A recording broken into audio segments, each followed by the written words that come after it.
Sorry I'm late, guys. Let's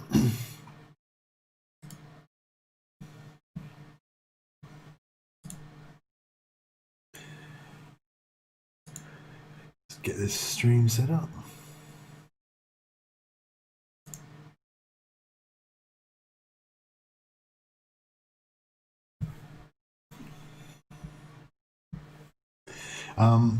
So yeah, this is going to be a just a chill stream playing Necromunda and discussing the latest chill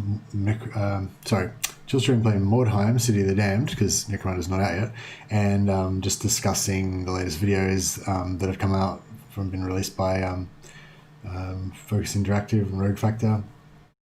But I don't think there's any new videos today. I might just do the traditional thing of just playing the most recent video again at the start of the stream, just to remind everybody what it's all about and what we're here for. And I'll just I'll just get organised with my Mordheim campaign and stuff while you guys watch this.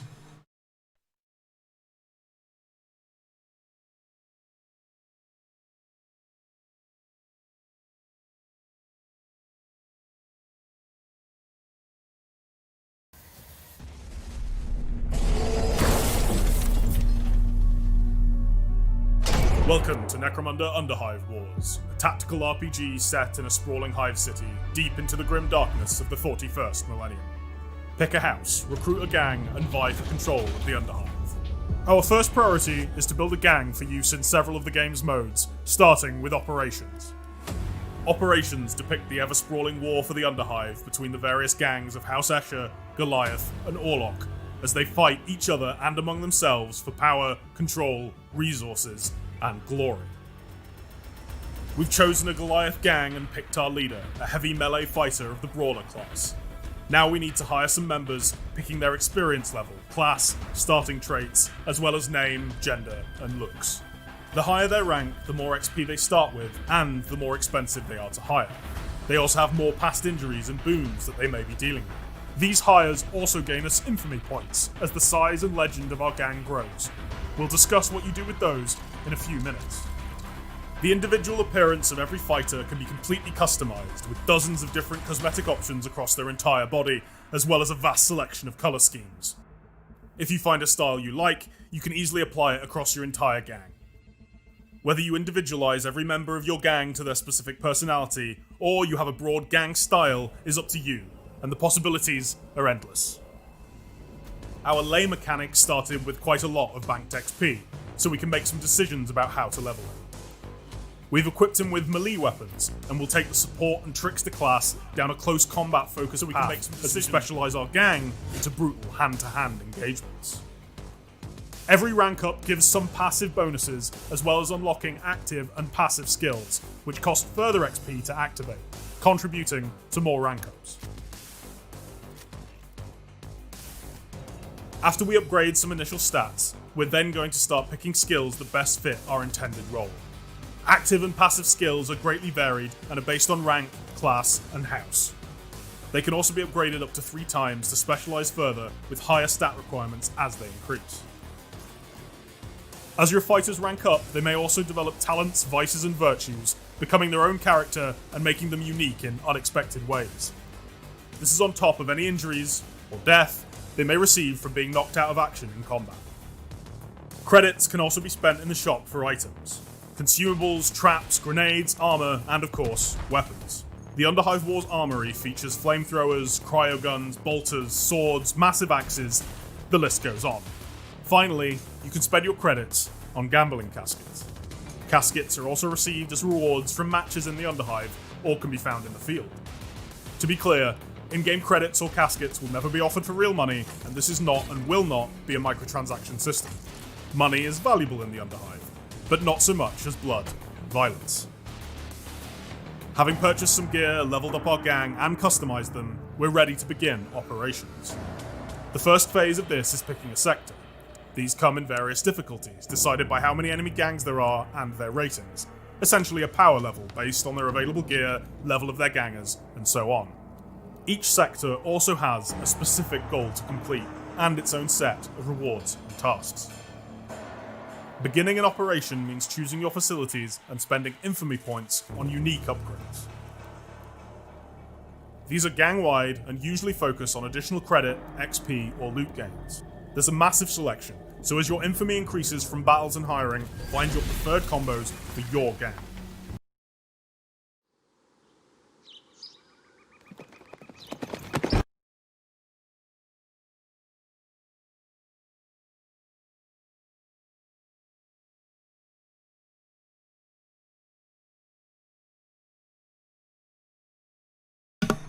Okay, so yeah, I'd started playing on my YouTube, so that sucked.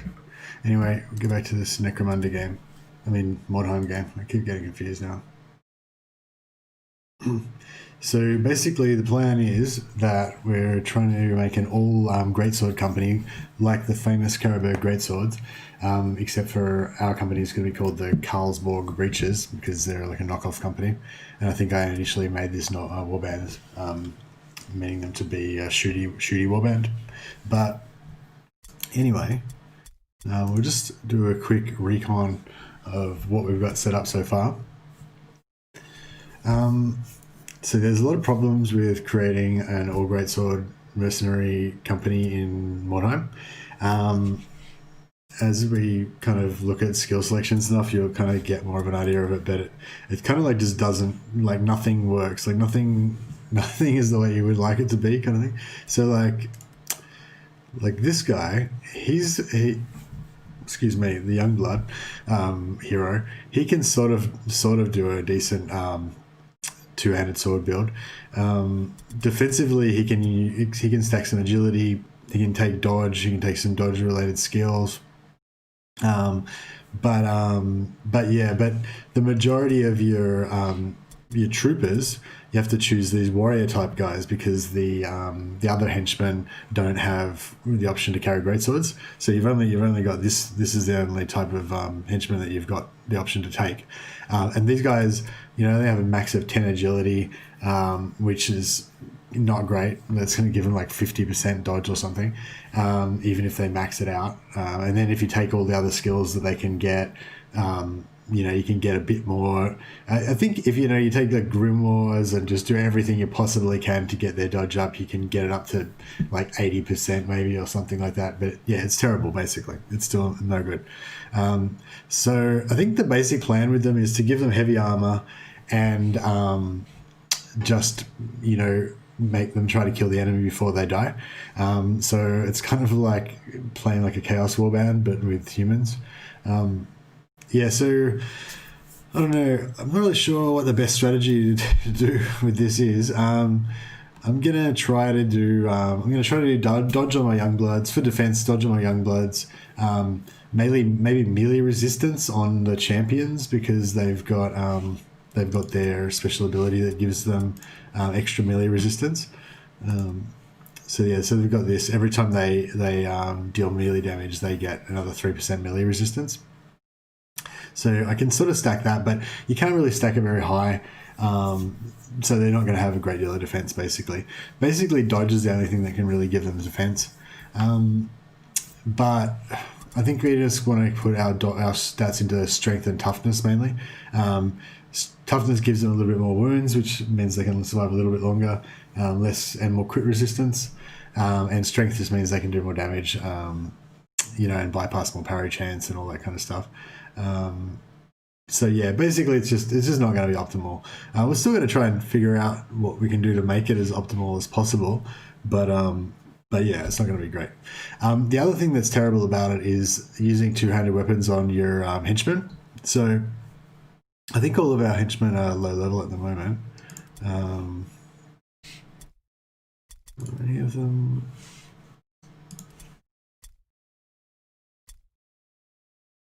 So these 0 level ones, they've got three action points that they can use for attacking, which means they can attack once with the two-hander, or they can charge, which costs an extra action point, I think, or we can use a special ability like Mighty Blow or something like that to get increased damage. But they don't have enough for 2 attacks. And when they level up, they're going to get an extra action point. They'll get 4, which is still not enough for 2 attacks because the second attack costs 3 with a 2-hander. So basically, they don't get 5 action points until they get up to like pretty close to max level, or maybe they need to actually even beat level 10 to get it. So basically, we don't want, because we don't get any advantage out of, well, we get some advantage out of leveling, we get skills and everything, but we can't get that second attack until they're very high level. So if we take these guys in at level 4 and level 7 and that sort of thing, then the game will match the enemies, so the enemies will come in at that level as well, but they're likely going to have gear setups and everything that are actually advantageous to their characters. So basically my strategy is to keep everyone at level 1 unless I can hire them as a hired sword and get them high enough to actually get enough action points to hit twice. Except for the heroes. So the heroes, they start off with 5 action points. So they can already hit twice straight away. But same thing with them in a way, like, when they're, well, yeah, no, it's pretty much the same thing. So when I first get them, they can hit twice, but when they get higher, they don't really get much advantage out of it. Eventually they'll be able to hit 3 times.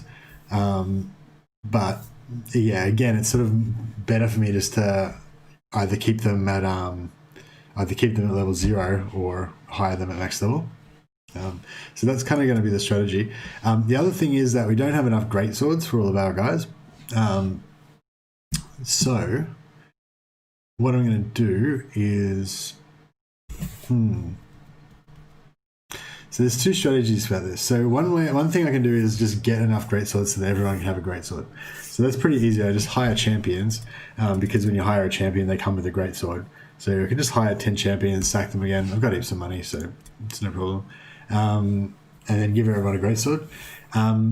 But when you go into a battle, like the loot that you get is kind of based on the loot that you carry, because the enemy team is going to carry the similar kind of level of gear that you carry. So basically, if I give everyone purple items, then there's more chance of getting more purple items off of the enemy. Whereas if I send everyone in with just white items, then we're going to get more white items off the enemy. So short term, we can have everyone with great swords, but it's going to take us longer to get enough great swords, to get everyone with good weapons. But I think we're not really going to continue this campaign past the point where Necromunda comes out, so we may as well just give them all greatswords now, so at least they can look cool and fulfill my player fantasy of having a greatsword company in Mordheim. So without further ado, we will get rid of everybody's non-greatsword weapons. I'm not sure what to use as a leader. I think a long-term strategy to try and actually make this sort of viable is to level up to the point where we can hire a warrior priest and use him for sort of healing and buffing. So we'll still have a greatsword company, but the greatsword company will be like the warrior priest's bodyguard or something, or he'll have seconded them to his thing. I feel like I can still have that greatswords company vibe, but have maybe one character that's not a greatsword and they're like his bodyguard. It's my game, so I can make the rules. Anyway, so we're going to get rid of all the weapons that aren't greatswords. So, and we need some more greatswords. So we'll just go in here. We'll hire. It's like no, we don't want him. We'll hire some more champions.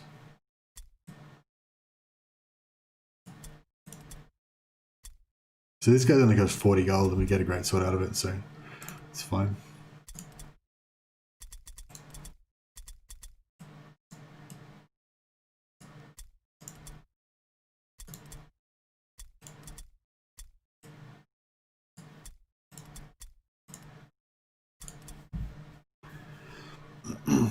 And the Carlsberg breeches, unlike the original Caribou Greatswords, which are a Reichland regiment, the Carlsberg breeches are an Avaland-based regiment of greatswords. That's why they're yellow and black.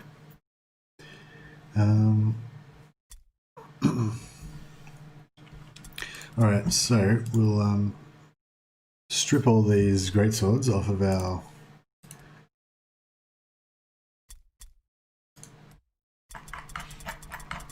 guys. Oh, maybe we should just sack them. Maybe that's the way to go. I think we just sack them, we'll get the greatswords.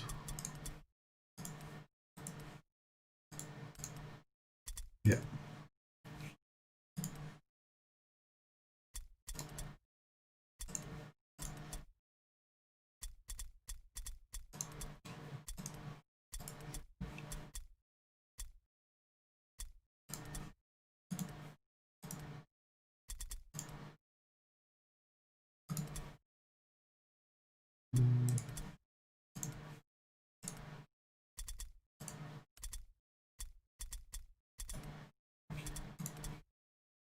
Anyone else got a greatsword? No, don't think so.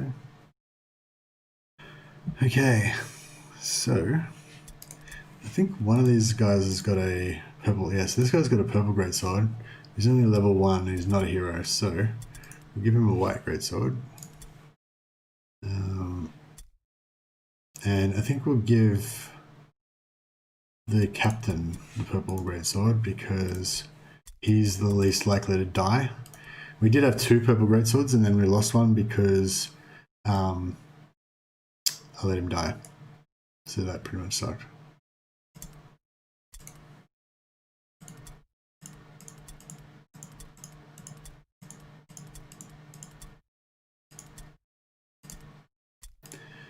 So we're going to give that to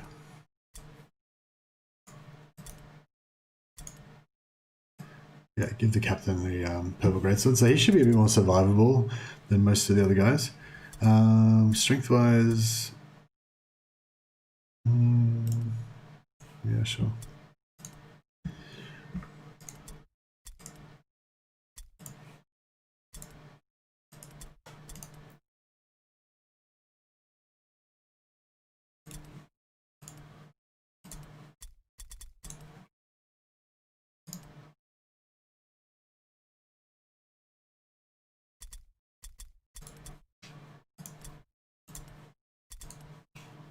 Get some of his helmets back.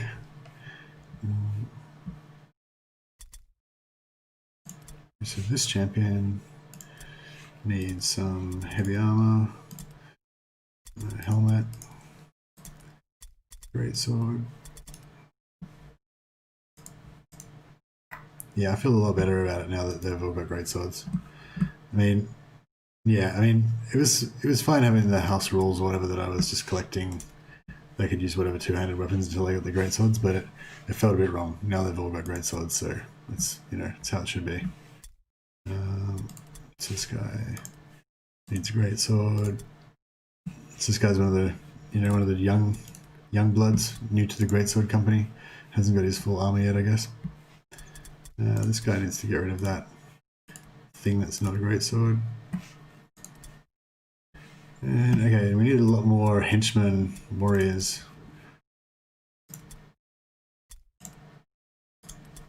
Just to fill out the ranks.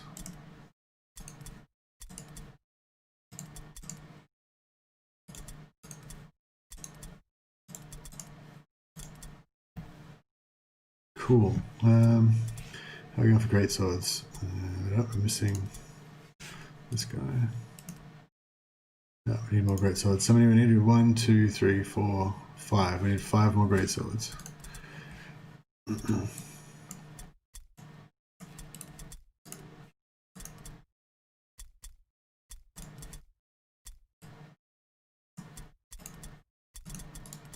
Nearly there.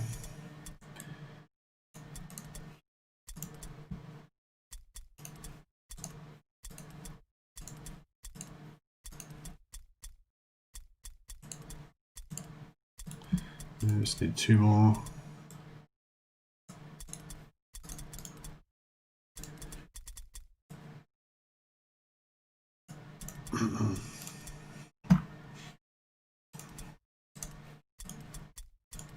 Alright, so yeah, so hire these guys, fire them again, get their great swords, equip our dowdy warriors with great swords.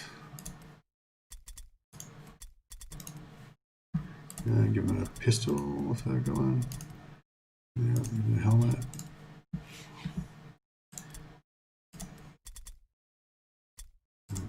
Give him a pistol. Armor. Helmet. Well, we might give him different haircuts and stuff at some point, but it doesn't matter too much right now.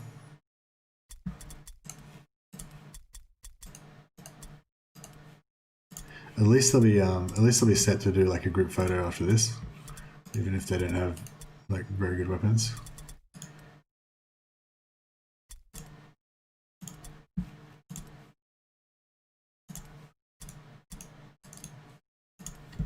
I was thinking about giving them like some of them daggers and stuff as sidearms to help them with their dodge and stuff, so they have like one-handed dagger dodge builds and stuff. But I don't know, I just felt a bit dodgy. Because basically then you're just going to be using all these non-greatsword, you know, setups. Actually, maybe this guy does need a different haircut. Can't have them all having the same. Pity there's no cool hats that you can get on these guys. Oh,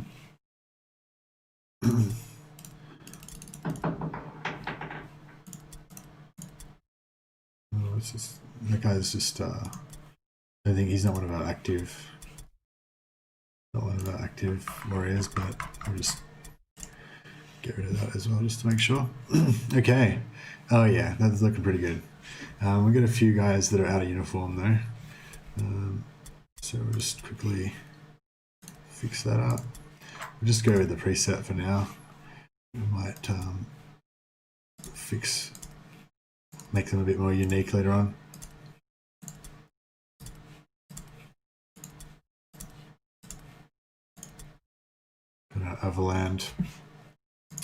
Overland breeches uniform.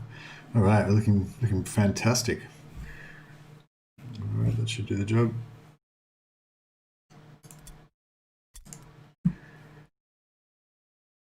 What a poultice. That sounds terrible.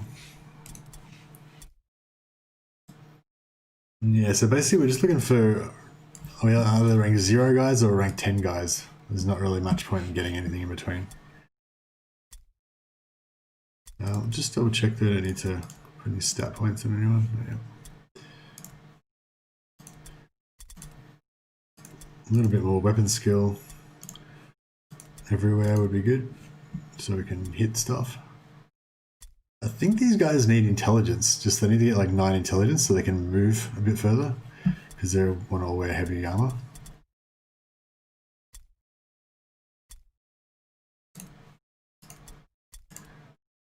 Yeah, we're not really going for optimal to make anything optimal in this game. Actually, where's that guy got the hammer?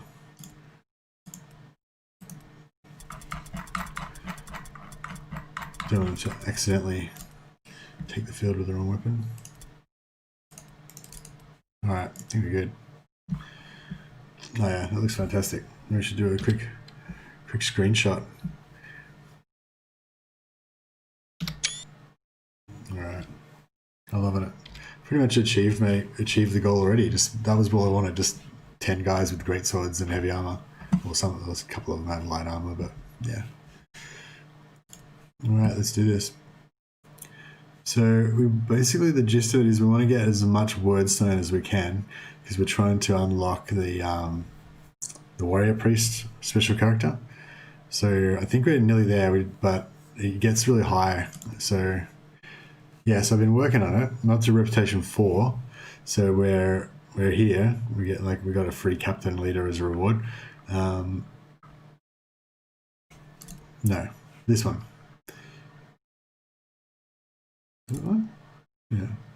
Yeah, so we've unlocked rank 4 and we need 5, which is the one that's going to give us Sister Superior and Warrior Priest. So I'm pretty sure Warrior Priest has some pretty good spells that might actually kind of work with this setup that we're doing. But yeah, we're 2159 and we need 2667. So what's that, 160? So we need about 500. I think we've got 71 now, so we've got a few missions there. We might actually be able to do that before Necromunda comes out if we're like really productive. But yeah, so basically I'm going for ones that have high amounts of word stones. This one's the best one. Could explore buildings with, yeah, see, the problem with these greatsword warband is they really suck. Like it's pretty bad. If you can stacking up on the enemy is pretty much the only strategy that they can really do. We can just send scouts. Actually, yeah, money. We don't care about money. We just always do scouts. No. All right. Yeah, I think we're gonna go for the brutal one. We're probably gonna get wrecked, but these guys are all pretty much expendable anyway, so it's fine. Seemingly alone in the ruins, you take the opportunity to send your warriors to pillage the nearby buildings. As your warband disperses and begins to explore, however, an enemy warband Get some coffee going and deploys its own patrols. You'll just have me talking even more than usual. I kind of want to get some atmosphere going. I'm just going to put the headphones on and so I can hear a bit of the ambience. Oh, actually, I think I turned off the music. So, wait up. Are we doing the deploying thing? Oh, okay, right.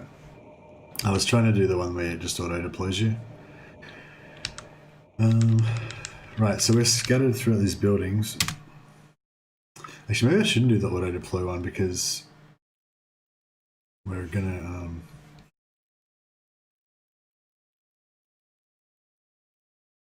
I forgot to read the thing. I can't remember where the enemy is. Well, I guess basically a good strategy would be to get most of our heroes on the bottom floors, and we just want everyone together, basically. All these narrow corridors and stuff seem really crap. There's a door there, but yeah, so this looks a bit better. How many? Yeah, whatever. We'll go for this. We'll try and set up all around this area.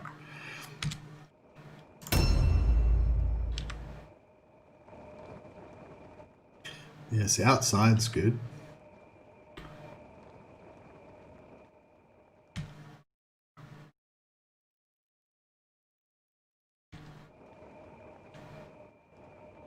I feel like that's like super loud. I'm just gonna turn it down a bit.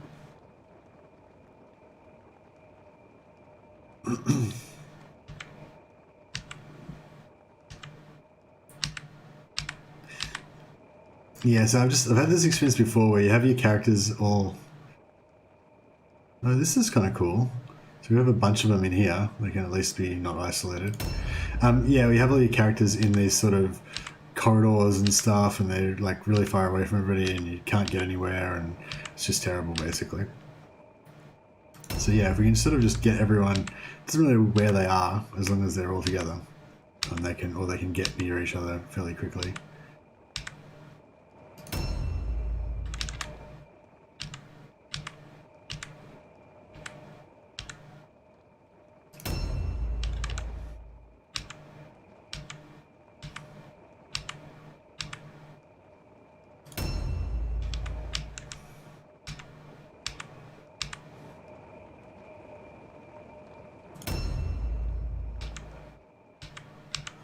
I feel like that first guy I placed is not going to be that close to everyone else.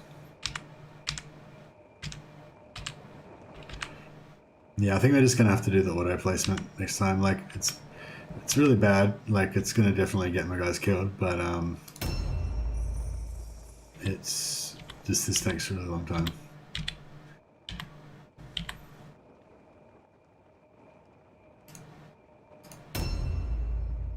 Alright, we're done. Okay. The enemy turns take ages as well, though, so we'll just have to, you know, wait for it.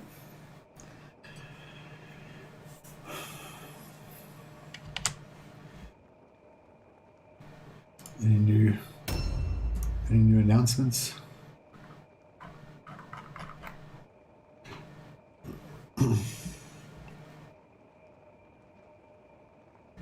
Just have to keep scanning the Discord and stuff now. Because last time I was just explaining how I was thinking they weren't going to have unique traits for the fighters in Necromunda, and how, you know, that would have been really awesome, but they probably won't do it. And then they brought out a video saying that they did it.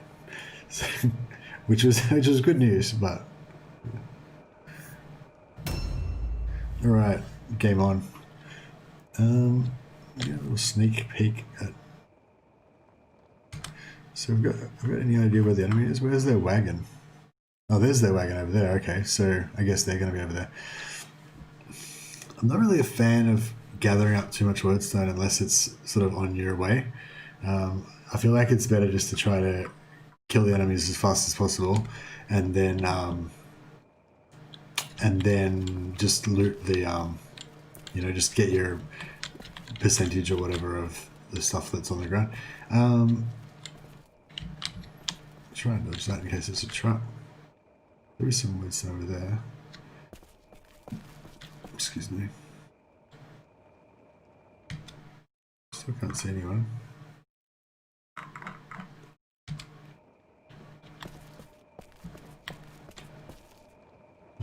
Alright.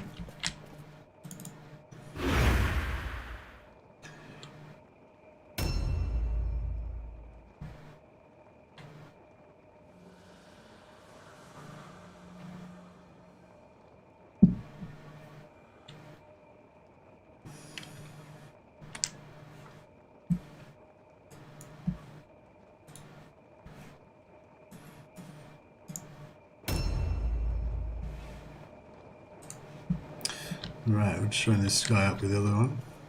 But am I where I think I am? That's one thing that's terrible about Mordheim. You never have any idea where you actually are.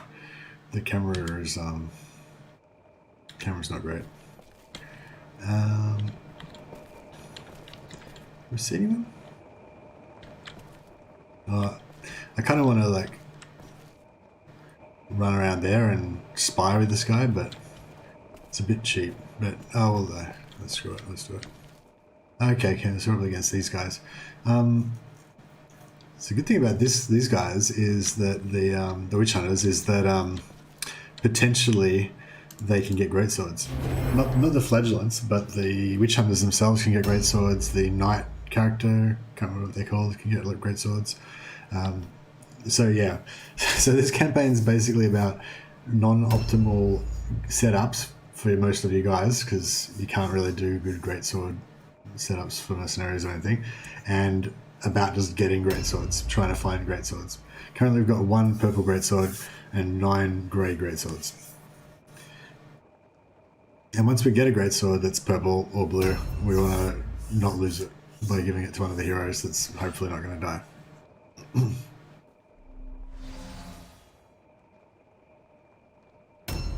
I think this is the fourth match of the, well, not the fourth match of the whole campaign, but the 4th match of this series of live streams. Or maybe it's the 6th. I don't know. Anyway, I lost one. I lost the last one. My warband routed, and I lost one of my epic greatswords.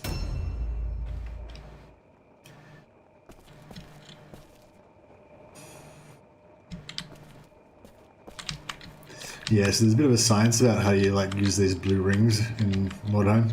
You gotta like, because wherever you exit the ring, that puts a little marker down, and then your next ring is centered on that. And so I do here, and another ring starts here. Yeah, so you can kind of navigate a bit further if you do it in a certain way. So I think we're gonna, you don't want to get drawn too far out with your ambushes. So I'm basically gonna set up some ambushes around this entryway here. They're probably going to outrange us with their movement because we've got heavy armor on most of our guys, but yeah, it's weird the way the ambushes work. You'll still, even if you outrange them, sometimes just the way that they move and the order that they move in, you can still get ambushes. Oh, what the hell? This guy's got a not great sword. I don't know how that happened. Oh well, not to worry. Just pretend that's a great sword.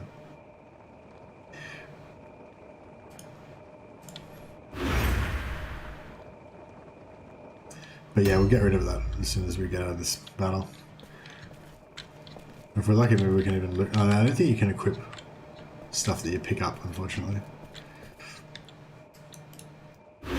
So basically my plan is hopefully they run into here and then we all ambush them. Most likely we won't actually ambush them at all, but hopefully the first guy they hit, they won't be able to kill him in one shot, and then we'll dogpile him and kill him.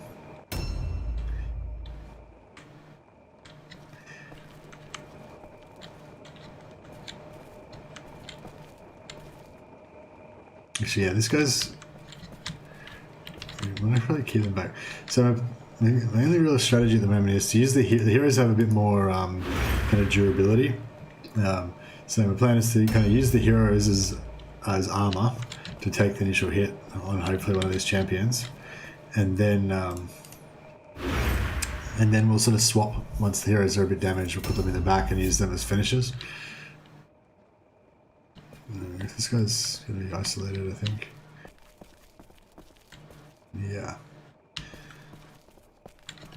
Yeah, unfortunately he can't get over here because this guy's blocking. I don't think he can run through. What? Oh dear. I didn't realize that they could be behind us. I really should have read that description. Okay, so that kind of changes things. So I thought they were like, yeah, okay, crap. So this guy's basically dead. It's really no point trying to send anyone back there to help him. We'll just, yeah, gather them all up here.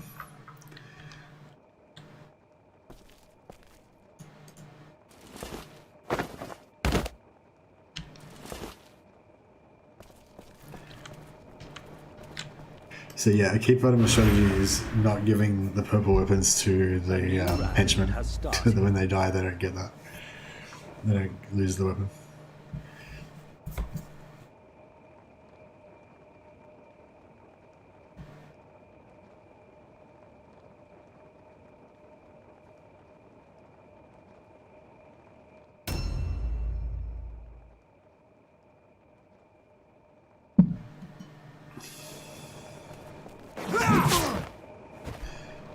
He's got a one-handed sword. If only I had a two-handed sword, that would have been good.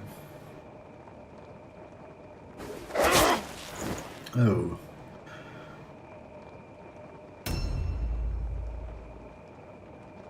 So I really have to try and dumpster this guy before he finishes off that guy.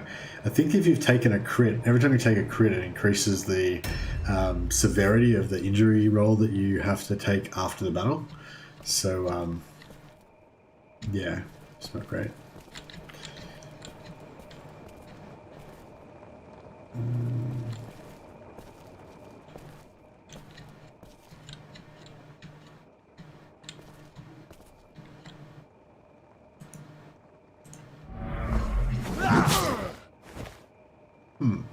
Didn't actually mean to do that, but whatever.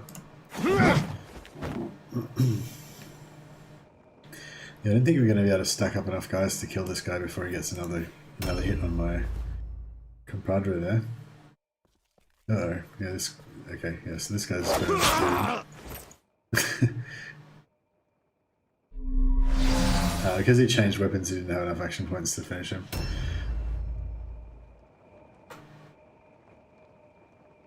I wonder if there's... Maybe I should go and kill him. Oh, no, he's too far away.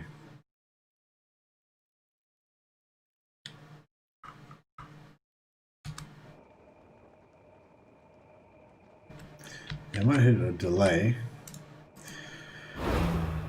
Wait for some of these guys to come in a bit closer.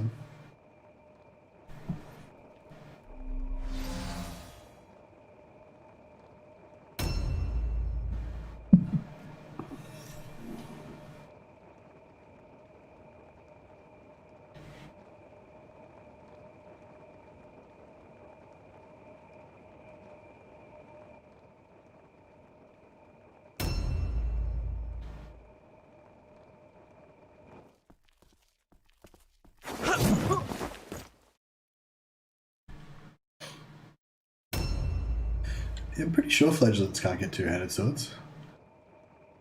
Be good if they could.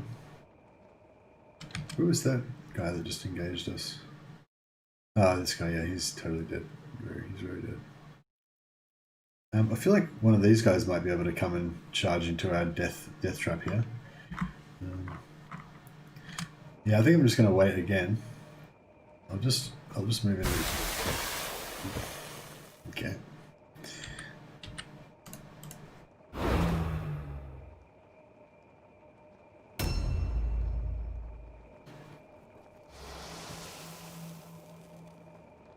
Hopefully this guy's going to run in and then we can...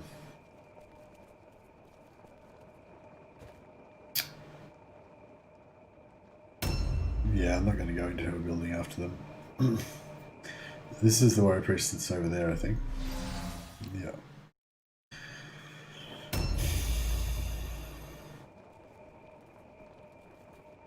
Okay, here we go.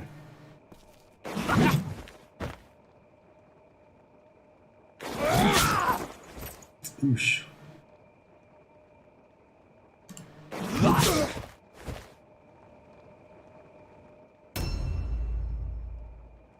All right. Yeah.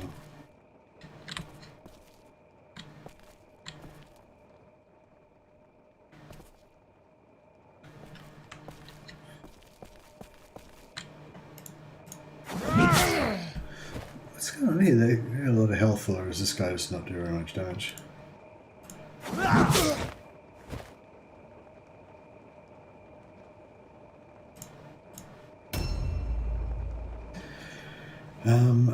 So I think we're going to put this guy back here because we're going to try to finish this guy off.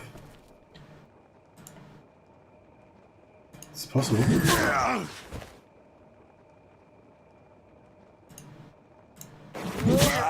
Nice.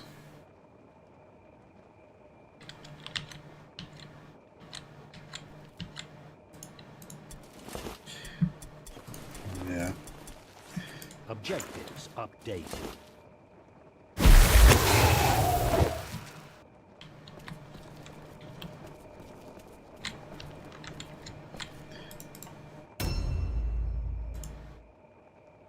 So, why these guys are doing such little weapon? Oh, because they've got white weapons. Right.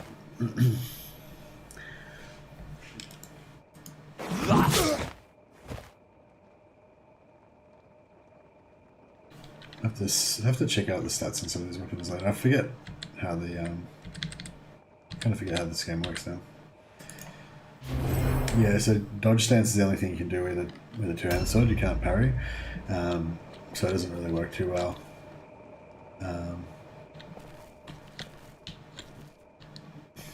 With these guys because they've got terrible agility.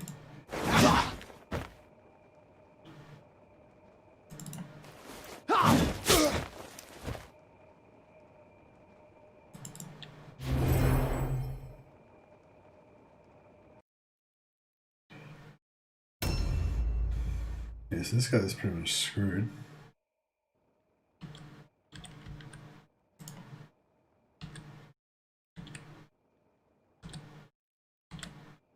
I'll try to hit that. Yeah, nice. I wonder if I can...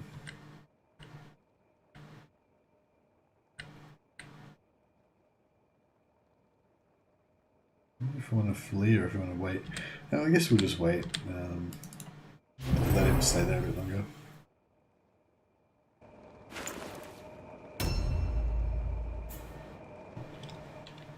Oh yeah, I think maybe once you've taken a crit, you get like a permanent debuff to your stats for the rest of the match.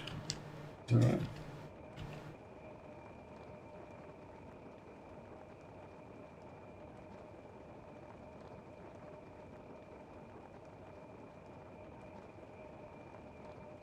Open wounds. Yes, he's got open wounds. Debuff, and he's nearly dead. So yeah, we don't really want this guy taking any more combat. I'm just kind of trying to hide him in the corner here. We've got no heroes left, I don't think. No.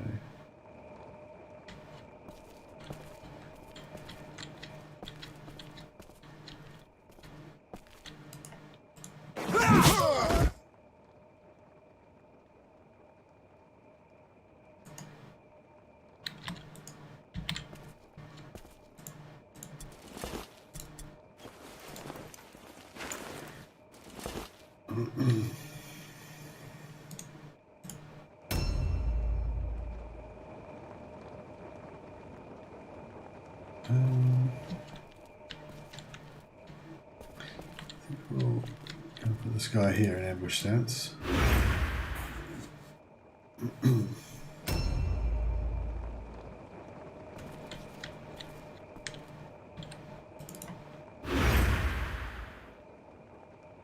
A new round has started.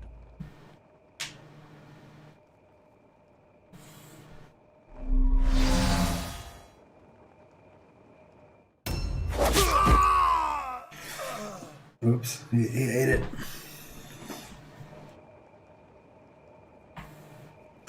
Yeah, I do love the ambiance of this game though. It's just the kind of gothic, grim dark.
I guess we could run up and attack the warrior priest. I wonder if that... We don't really want to bait the charge out with this guy though. Yeah, we'll wait for the warrior priest to have his attack. Wait a second. What? Where the hell did these guys come from?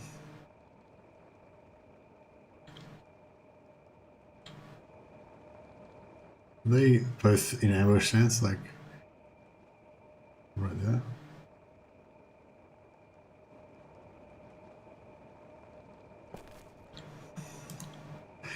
Yeah, I wanted to run away, but I think that they probably were both in ambush stance, so they would have probably got me.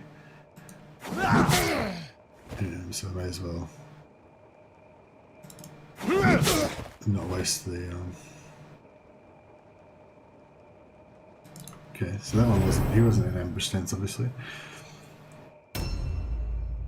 Yeah, so this guy now, he's on a new turn, so if I had attacked him, he would have got to charge me with his ambush and then use his counterattack, and he let everything. Oh, I'm having bad luck with the crits. And then he would have had his turn and gotten to attack me again, so at least this way he only gets his normal number of attacks.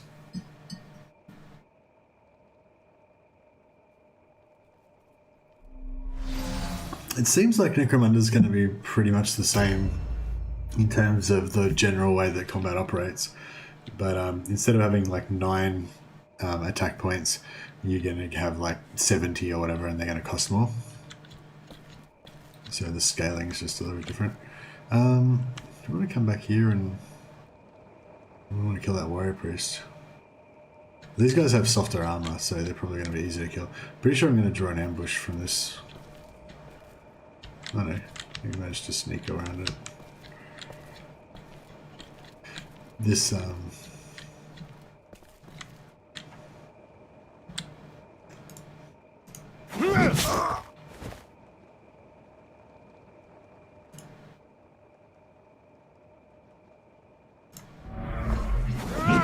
I didn't need to do that, but yeah, didn't have any purpose really.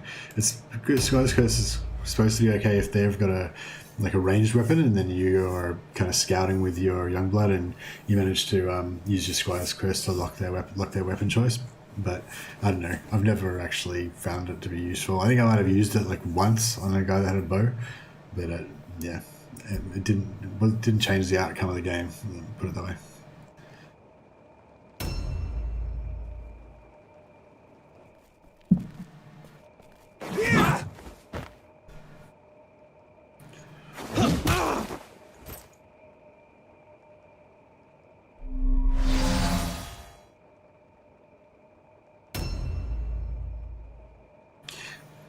Yeah, I feel like this game kind of favors letting the enemy come to you, letting the enemy attack you first, I guess, because they use their active turn to attack you, whereas you've still got your sort of your points left from your previous active turn to use for counterattacks and stuff.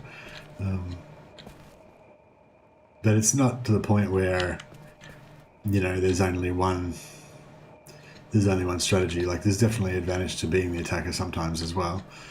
Do we want to finish?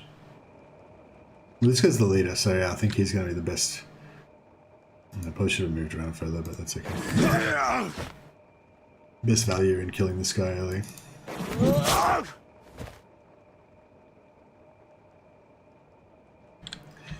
10% dodge.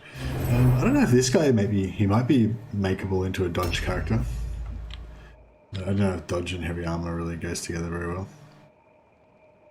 I don't know if I want this guy out here exposed because he's not got much health. I guess he doesn't have too much choice. Alright, he's going to take part in this melee here as well.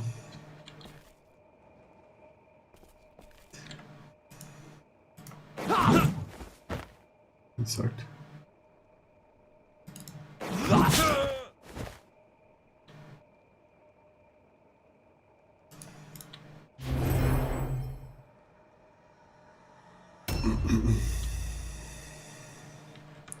So this guy's not actually engaged.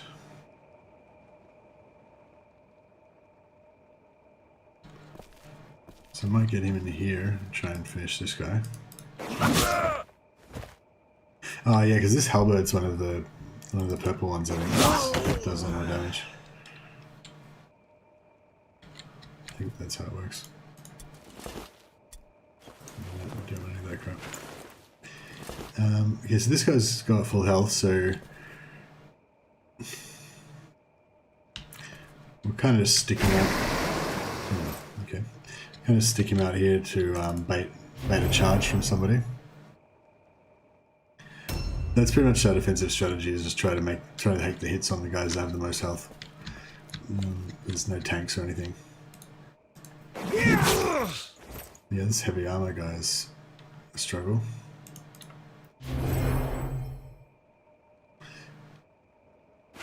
I'm not sure if crits maybe avoid armor in this game. I can't remember.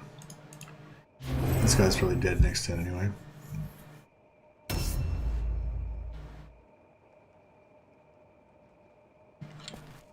Yeah, I was kind of just doing this streaming Mordheim just as something to have on, so it's got visuals in the background. But I'm playing it again. Actually, it's kind of got me into it again. I just love the. I don't know, I love the combat style, which we're going to get to revisit again in Necromunda. That's that little bit of randomness and the sort of I don't know, high stakes, I guess, because you guys can die and they can get crippled and all that stuff. I'm going to try and keep this guy out of the action if possible. A new round started. Good.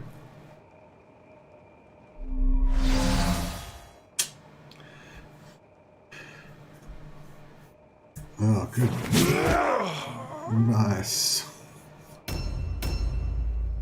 Alright, so we only need to kill a couple more of them and they're going to possibly rout. If we can try and keep most of our guys alive until that happens, that would be good. Just sneak in here and see if this guy's got anything worth looting. And some, I'm sure we'll take all that stuff. Sell it or whatever. So this guy's got a lot of points left, so we may as well do a little lap around here and get the scavenge formula. Okay. May as well get that.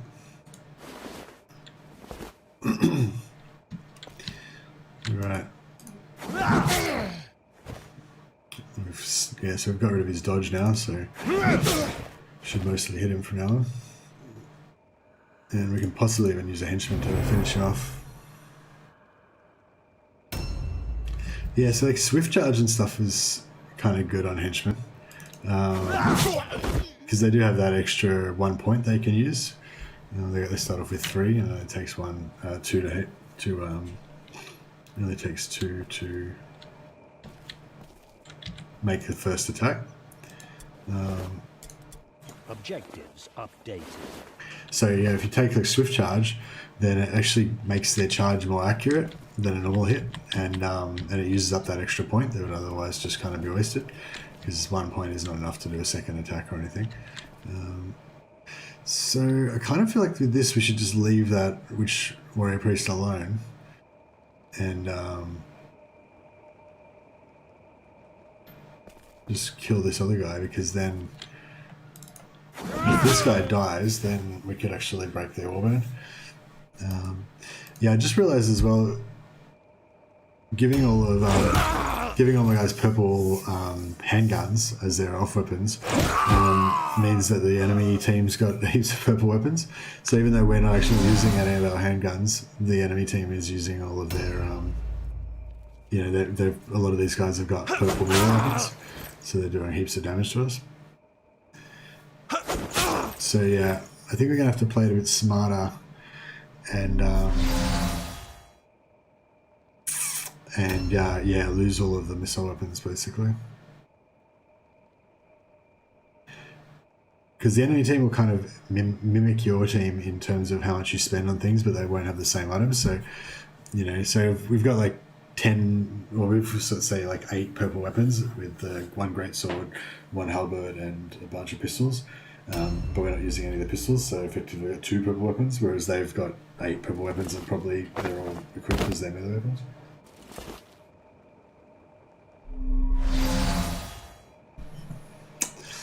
I wonder if they'll use the same system for Necromunda. I hope they don't, because it's I don't like it very much. I don't really want to engage this guy because he's got 2 heavy armor, but I bet he's in ambush stance, so as soon as I move... Oh no, okay. Cool. So I feel like if I can get this guy in the right spot, he can kill somebody. Oh.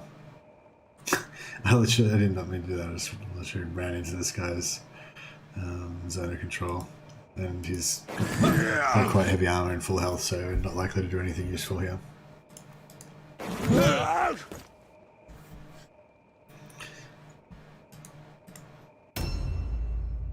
But yeah, I mean, the real objective of this campaign in terms of the meta campaign strategy is just to get through the missions as fast as possible and not lose. But apparently, other than that, really nothing matters. Like, I don't really want to level up any of these guys, so they're basically all expendable. If any of them die, I'll just replace them with another level 0 guy, and they'll do just as good a job, because I don't want to use any skills or level them up at all, really. If I could hire if I could hire a guy that was sort of like already level 10, I would be up for that. So we get this guy back down this end and use him as a kind of human shield type thing against that guy.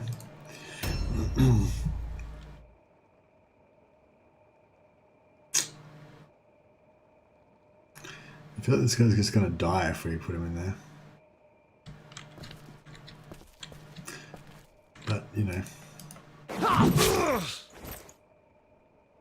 shields are good.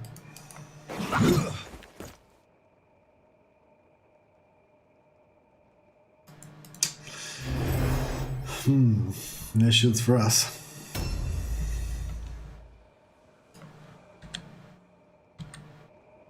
Yeah,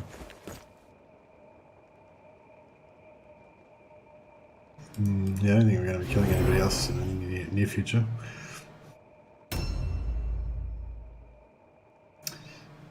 Fuck, so this guy just wants to stay out of the way, really. I'm just trying not to die. I'll just hide him here.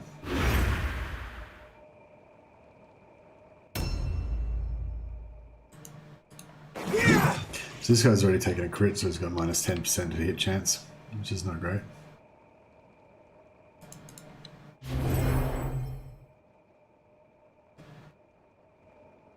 A new round has started. Alright, so next match we're going to play a lot smarter.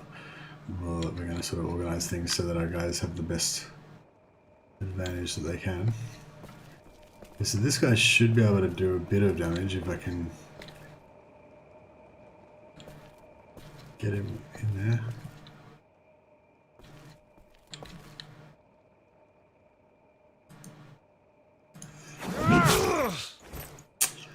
Yeah, it's not really enough.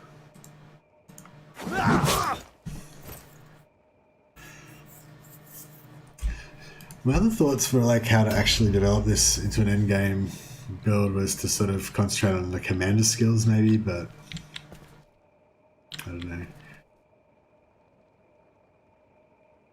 I just can't get any there, can we?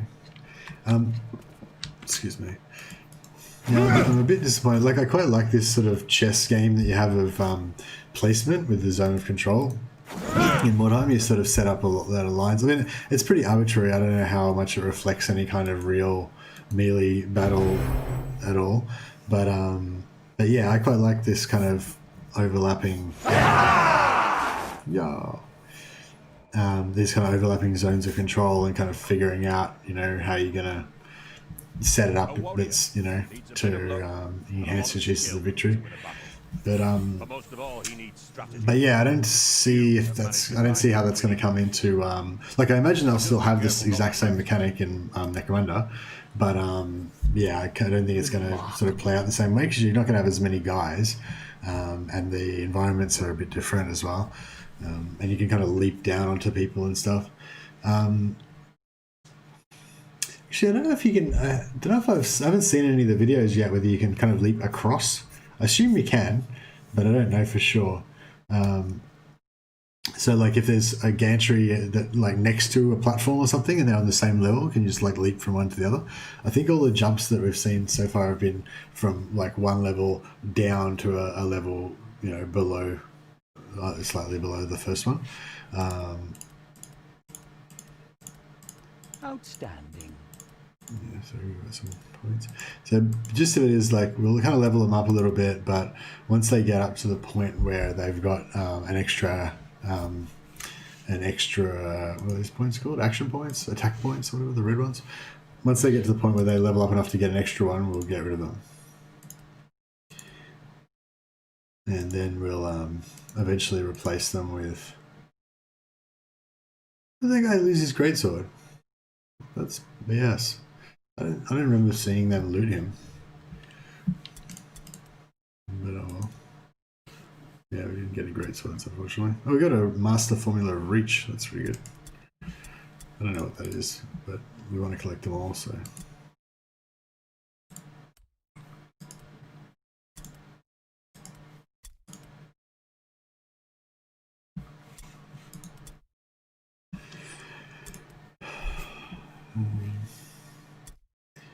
Yeah, so I guess we'll go for strength, more damage. I think just more damage is kind of like what we're going for. We can't really do defense.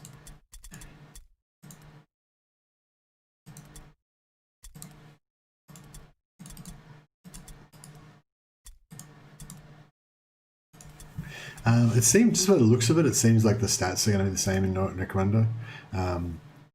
Yeah, you have 9 stats in Necromunda, you know, physical, mental, and martial the same. I think you have the fear, physical, and mental. And I'm not sure what the third one is. Maybe it's not martial. Maybe it's called something else. But you know, it's basically the same.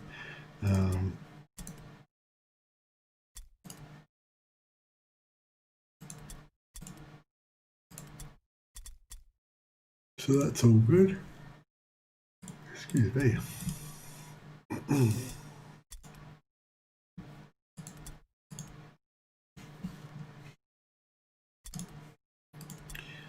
Let's give all these guys these little incremental little bonuses. I want to get agility on these guys so they can get their. Actually, I don't know what stat here. I mean, like, it essentially doesn't matter because we're not going to level these guys up or buy any skills with them. But I guess we kind of want to figure out what we're doing before we buy. Get rid of that.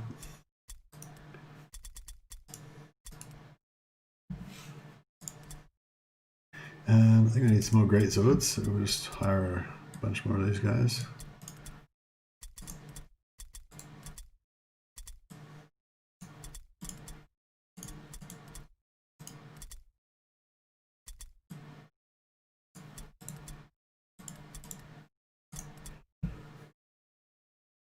Okay, so this time we'll we will get rid of all those purple guns that we didn't use at all, and we don't have any white guns, do we not?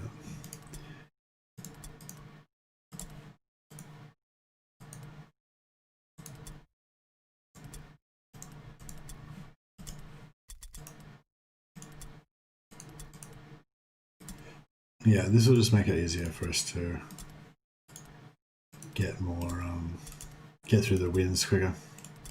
It will mean there's slightly less chance of us getting more purple great swords, but you know, the chances of the enemy having a great sword is pretty low. Anyway, okay, so we're struggling a little bit on. We're struggling a little bit on injuries. Yeah, we need 3 more soldiers, and we can't get that many. I don't think. I think there's a limit of 7 of the same. Oh no, maybe not. Okay, I thought there was a limit of how many you could have. 1, 2, 3, 4, 5, 6, 7, 8, 9, 10, 11. Now got 11, so I guess there's not a limit.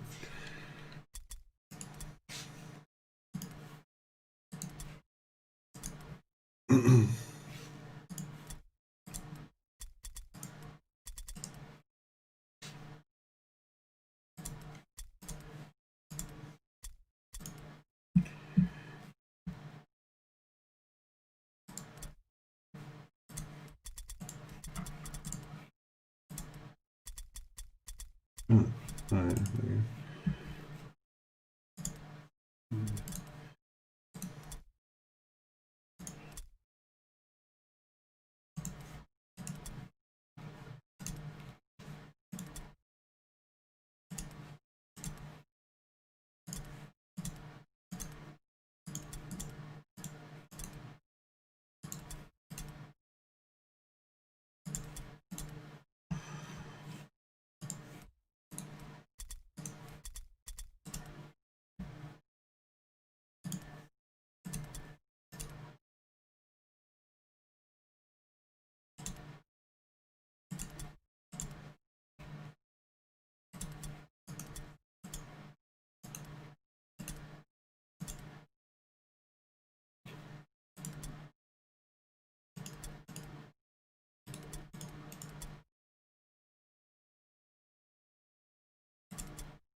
Alright, I think we're set.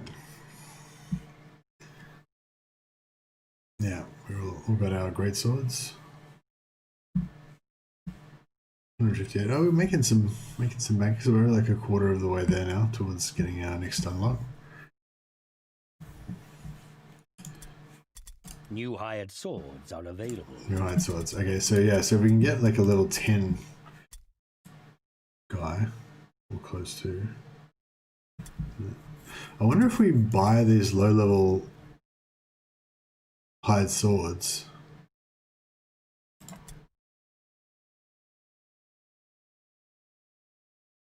wonder if that will get us more new ones. Don't want to buy these really expensive ones, but yeah, maybe we'll hire these 2 guys. No, we don't have enough spots. Everyone's injured. Yeah, screw it. We don't worry about it. Okay, so we've got average, good, exceptional, but deadly. So now maybe we can do the deadly one because we fixed up the weapons situation, so it should be a bit more even. I mean, deadly does mean that they're going to do heaps more damage and stuff, but yeah, deadly's not ideal. Let's just see. Hard, good, good. Hard's better than deadly. Hard, good, good. Hard, average. Yeah, see, exceptional for the word sound looks good, but deadly doesn't look good.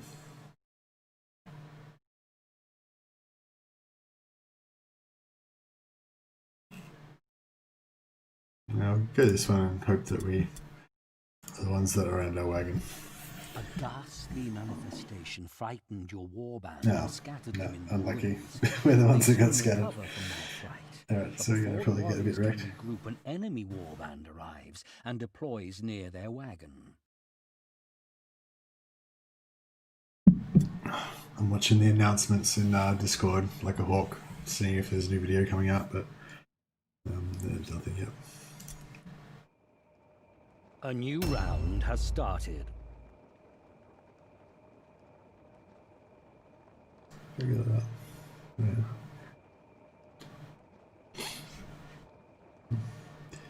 I can like block the camera if I need to. Ooh, itchy nose.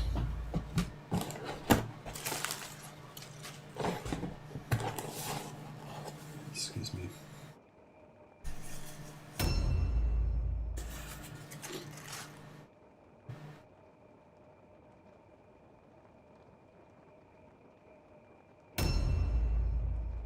All right, it's on.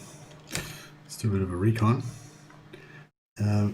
Yeah, see, it's a lot. It's very advantageous to place your own guys. Like, see this spread that we've got here: 1, 2, 3, 4, 5, 6, 7, 8, 9, 10. Yeah. Okay. So anyway, so we want to get everyone. We basically want to group up around the wagon, I guess. So where are they? They're tightly around their wagon, as said. So they should be over there. So we could probably actually aim to group up around this area around here. So we'll put a marker there. We'll put a couple of markers there just to make it a bit more obvious. We can't see shit because we're inside anyway, but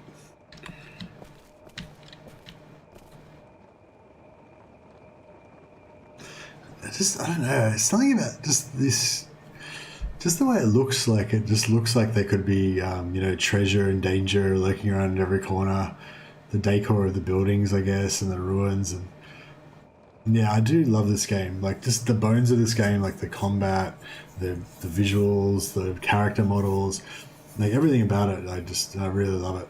The only thing that let it down was just lack of content, really, in my book.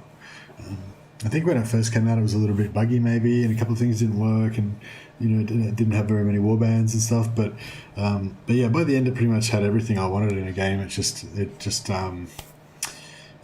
had some more kind of random customization, like unique traits for your fighters to get, like they're going to have in Necromunda, and if you had sort of like epic weapons and legendary weapons with different traits and stuff that you could find, that would keep that kind of loot grind going a bit longer.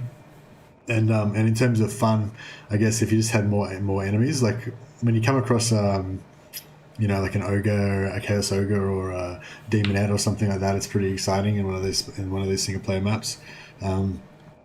Yeah, if you kind of had more different warbands and enemies that you could possibly face, and there was some more rare ones, not more rare, but more of the rare ones. But anyway, it's really useless to talk about it because it's obviously not going to get any expansions at this point. Right, so we'll head towards our marker. Actually, we probably shouldn't bother to head over there because these guys can outpace everybody else in the warband because they're in light armor. So they're never going to catch up. I suppose we could grab some loot and then run back again, possibly, or at least kind of recon the area. Yeah, we'll pop them right here. Hopefully that's pretty safe. I see some wordstone over there that we can get next turn. Is this guy going to run down his ramp? Follow his buddy over here.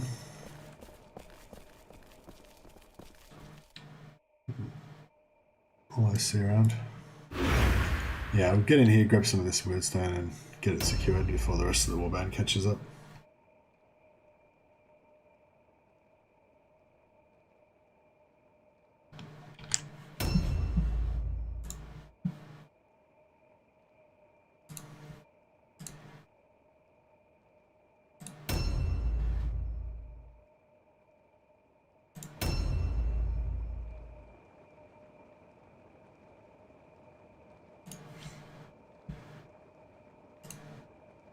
Yeah, basically just want to gather up all of our guys as quickly as possible. So we come out here, we go down there. What if we go here? We can... Oh. So that's one bad thing about this game, this pathing stuff. Like, it feels like you guys should clearly be able to just run down here, but you can't.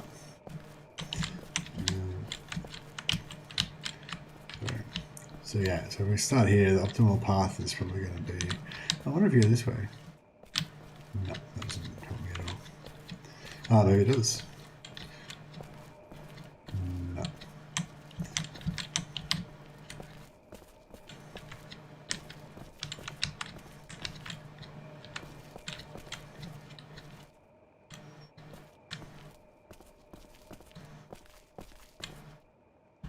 Is this where we're trying to go? Where's the... Yeah.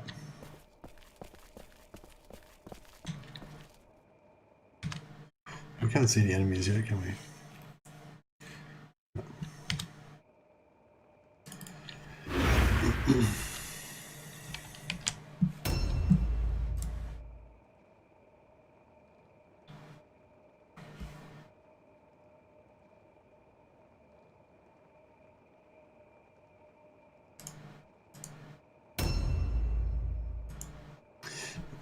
Yeah, basically just like wanted to do these streams just to kind of get into the habit of streaming at this time every night, even though it's not really an optimal time for most people. Yeah, I tried streaming in the middle of the night a couple of times, and I was really tired and it didn't feel too great. But I did a stream at this time the other day, and I had a couple of subscribers come in and chat with me, and it was pretty fun. So I thought I'll just do a few more streams like this, see if we can get someone to come and talk to me, get some practice at streaming.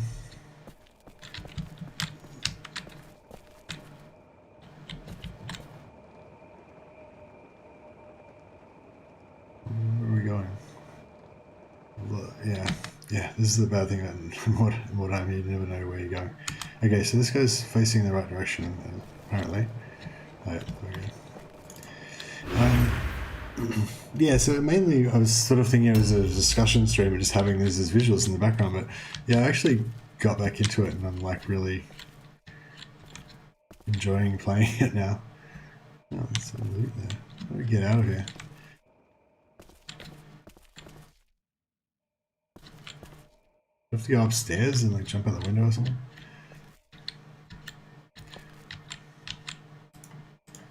Might as well loot this while we're here, I guess, since it's not going to cost us any movement points.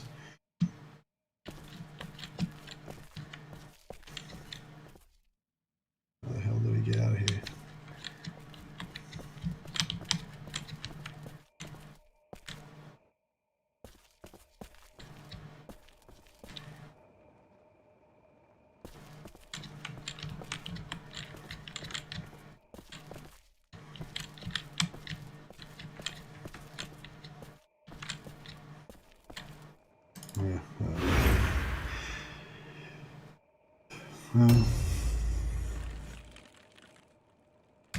Yeah, no, I really enjoyed this game. I've played like hundreds of hours of it with different warbands, mainly the human sort of empire type warbands.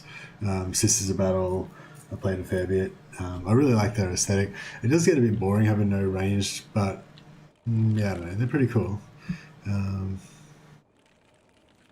Where are we trying to get to again?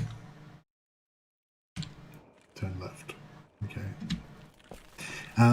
Yeah, Sisters of Battle, the Witch Hunters I quite enjoyed, but probably the majority of time I've played playing the Mercenaries, this faction that we're playing now.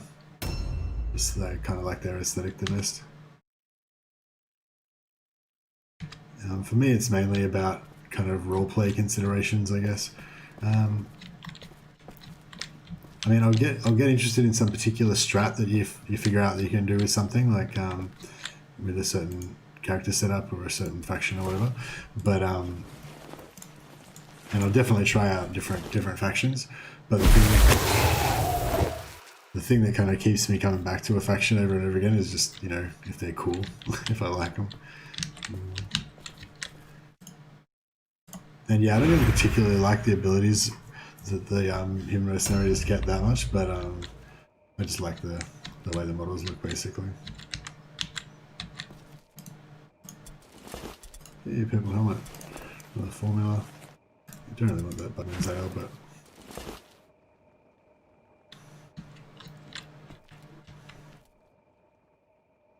yeah, this start was really stupid. It's just figuring out how to get out of buildings.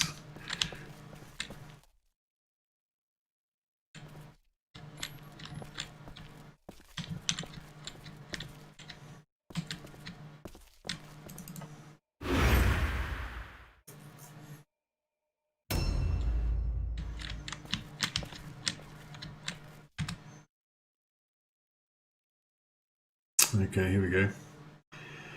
So it's a mirror matchup. And probably next turn, I'm going to have some of the guys all up in our business. So basically, when we get back where we came from, can we run through here? Yeah.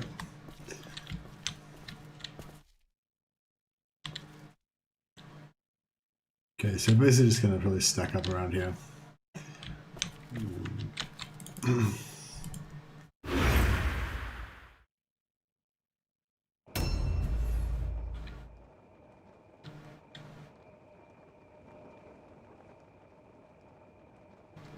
Damn it. Where are we again?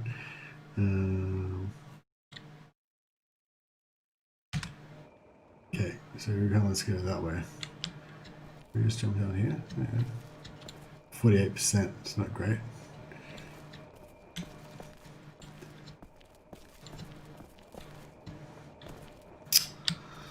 Alright, screw it, just jump off the roof. It's like 50-50 chance of survival. Oh man, elite. It says a ninja.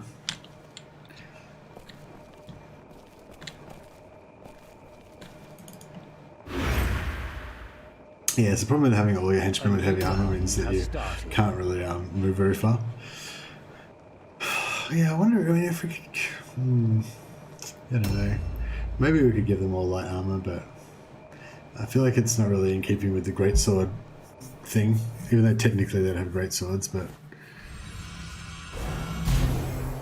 Whoa. A wizard.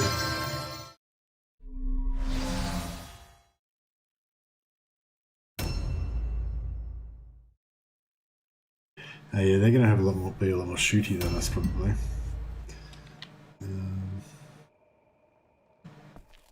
Yeah, I might use our injured guys to pick up the wordstone later. Try and get in and stack up some damage on those guys. Oh. Okay, that sucked. Yeah, I'm not thinking very well. I should have known that he was going to be in an ambush stance. That's pretty obvious.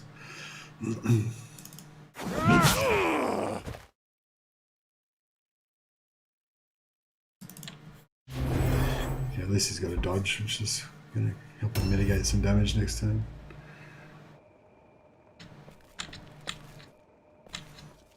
This guy's got a dodge as well, but I don't know if we're going to make it far enough to use it.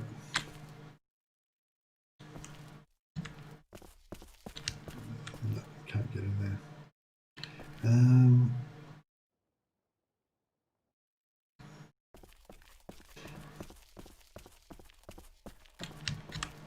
I wonder if they'll have this sort of rewind ability in Necromunda, where you can just kind of retrace your steps if you if you don't take damage or anything. Didn't show any of the games, but it's a bit like it. I mean, it's convenient, but it feels a bit gamey sometimes.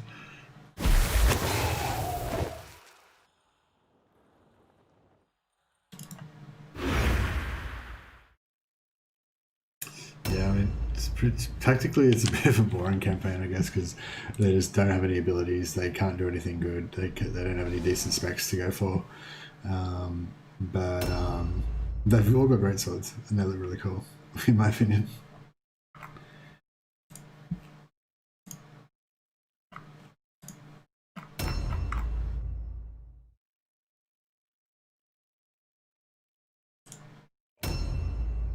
Okay.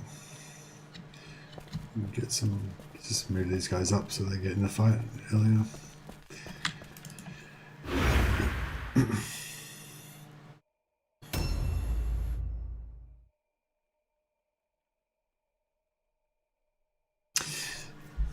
Yeah, there's been quite a few good Warhammer games in recent years. I think Dawn of War was the one that kind of really opened my eyes to the possibility. It was like, this is actually a good game set in the Warhammer universe, and that was pretty exciting at the time. And then Warhammer Total War in more recent times has really lifted the bar.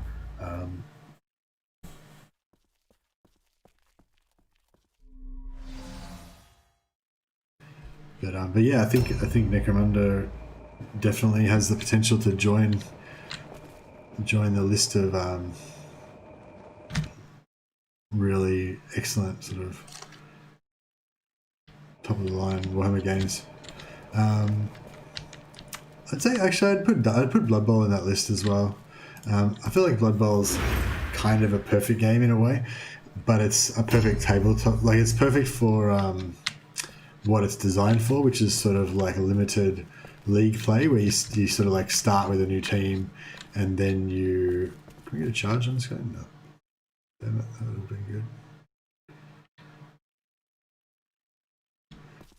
good. Yeah, I probably just want to kind of stay back. I don't know if this guy's going to be able to. So they're just going to one-on-one until one of them dies.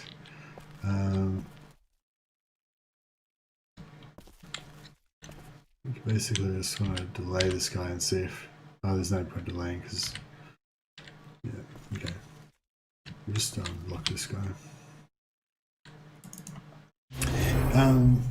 Totally forgot what I was talking about now.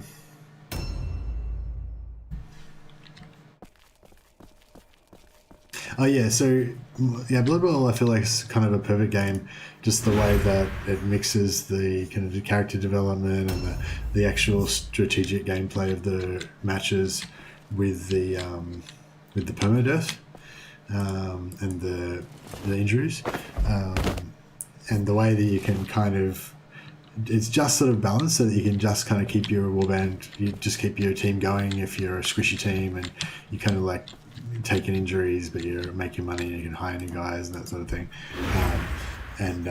You know, if you're like a chaos team or something like that, your guys are a bit more durable, and you kind of level them up and they get really powerful and everything. But then when one dies, it's kind of like a massive hit.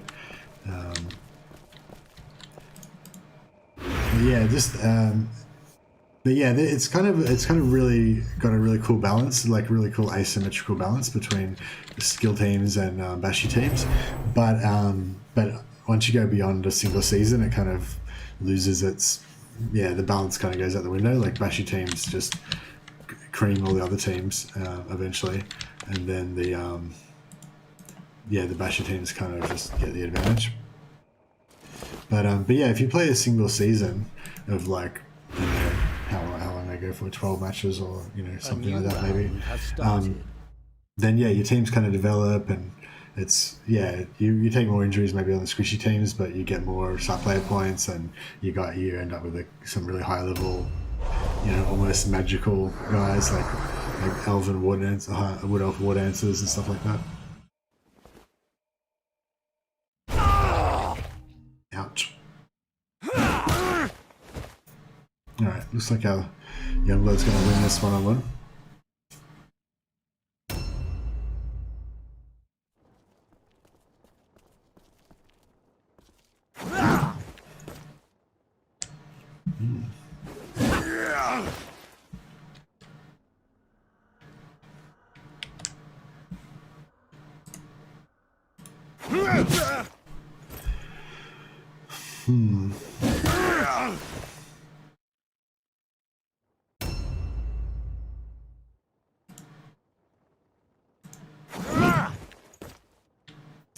Yes, that wasn't a good spot to park him. Because now I'm not going to be able to get enough guys to stack up on this leader to take him out.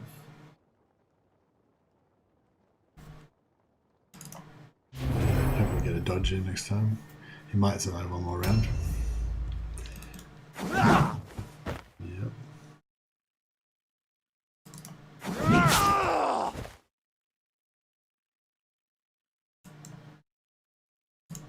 So hopefully we can dodge his next attack, then it might all work out.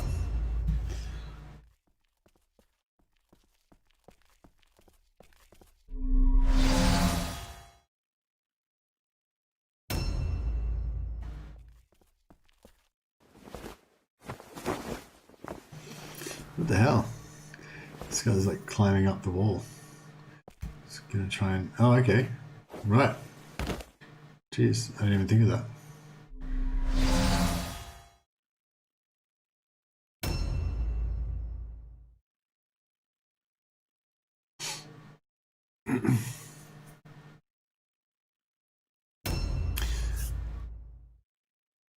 Yeah, Necromunda looks like it's gonna be great. In a few more days, I've got 3 days off work, so I can play out through up until and through the weekend. So it should be good. Okay, so what do I want to do here? We kind of want to stack up on this guy. I wonder if he's got an ambush. Ouch. So I almost don't even want to hit him because he's going to counterattack and kill me. Oh well. So it goes. At least that clears the way for more guys to get in there and have their shot.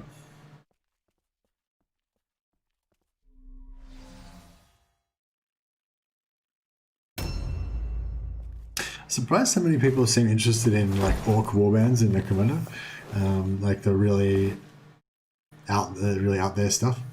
I've never really been an orc fan myself, so I kind of am always surprised by.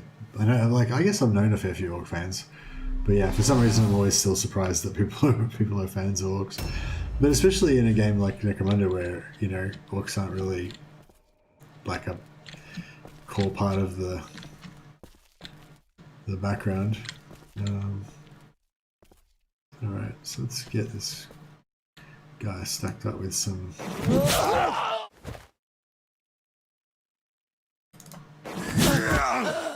Alright, vengeance is mine. Okay, so we're still kind of losing in the... we're playing that greatsword, I guess. I wonder if I should...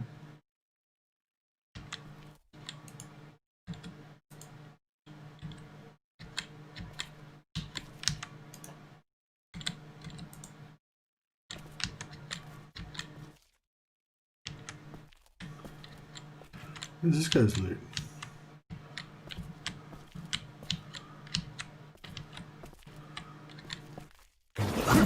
Yeah, anyway, I was saying I wonder if I should bait out this guy's ambush. So I'm happy I did now because he missed. Alright, so I need to get over here and stack up on these guys.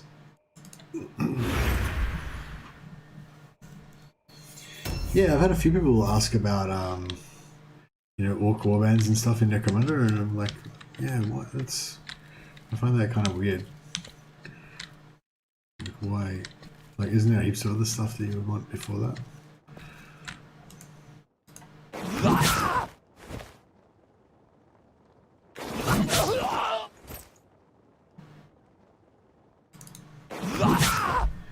I mean, like, I'd love to have orc warbands, sure, but not until after we've got all the core gangs and like Spire gangs and Enforcer gangs and maybe Scabby gangs and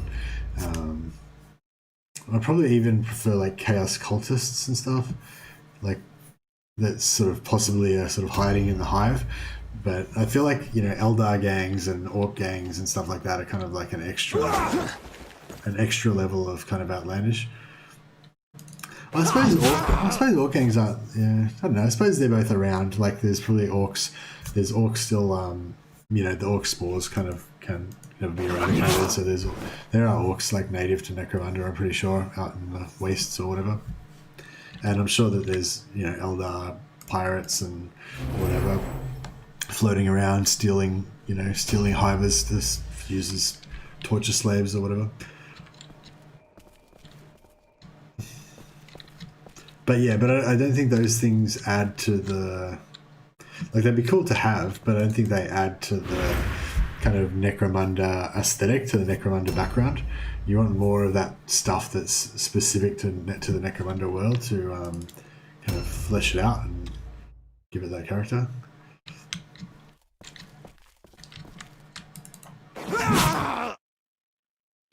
Guys having a bad day.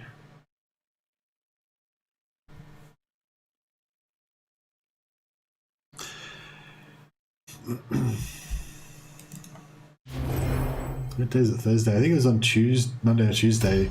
They came out with 2 videos on the same day. There was the one about fighter progression, and then there was the IGN one with the 10 minutes of gameplay. 10 minutes of gameplay walkthrough, or whatever it was called. Yeah, they both came out the same day, so I assumed that, and it was about a week before release, so I assumed that meant that it was about to be, floodgates open, information every day, kind of, getting the hype to maximum levels before release. But yeah, no, that was not the case. Dodge fail. Right, we should take him out this time, but this guy's going to be crushed. Busted. He's not going to survive this. Yeah, if you had dodged that first one, that would have been good.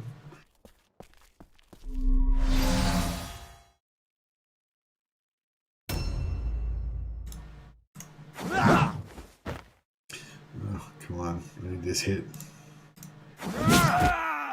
Good.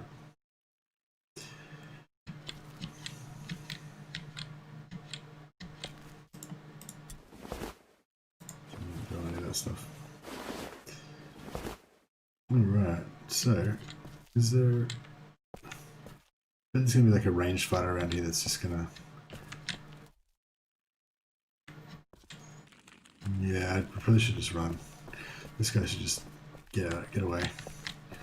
We'll just go back here somewhere.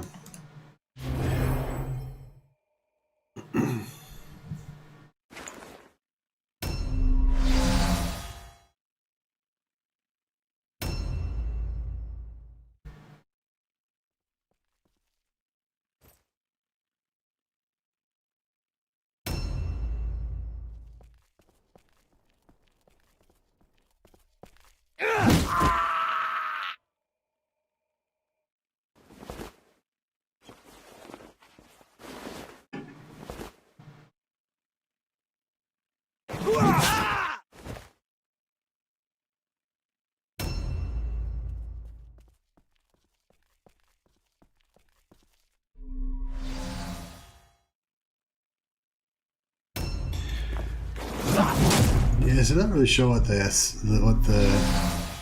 kind of accepted method is for posting stuff in the self-promotion thing, but I gather it's bad form to just kind of spam stuff in there. But yeah, so I wasn't too sure. I put up one video that was sort of like just telling people what I'm all about kind of thing, and then I put up another link just to the actual stream. So I guess, I don't know, I felt it was a bit weird like posting 2 things in a row, but whatever. But yeah, I guess I'll leave up the one just sort of telling people what I'm all about, and the one that sort of has the link to the stream. Maybe I'll just like edit that every day and put the new stream link in there in case anyone wants to quickly click on it, just to get straight into watching whatever stream I'm doing at the time. But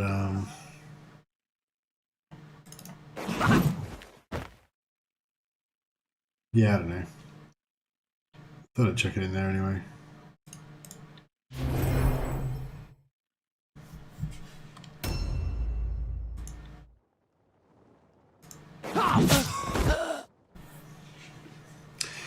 Yeah, see, that's the thing, it's pretty hard to get great swords, because like these guys would have been our best chance, but none of them have got great swords. So yeah, it's like even the ones that are most likely to give you great swords can just not give you great swords.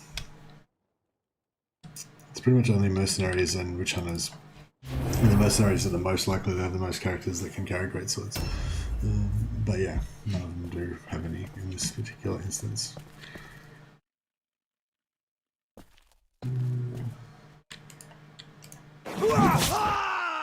Yeah, cop that.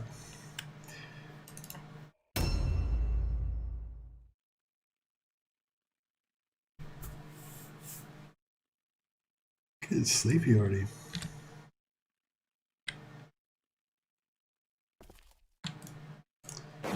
No, I should have stacked up another guy. Oh, well. So at least this guy will get an all-alone check. If we're lucky, he might not attack next round. But yeah, this guy we should really be stacking up on because he's got the more chance to die. Yeah, that's good. That's what we're looking for. This guy over here, we can't reach.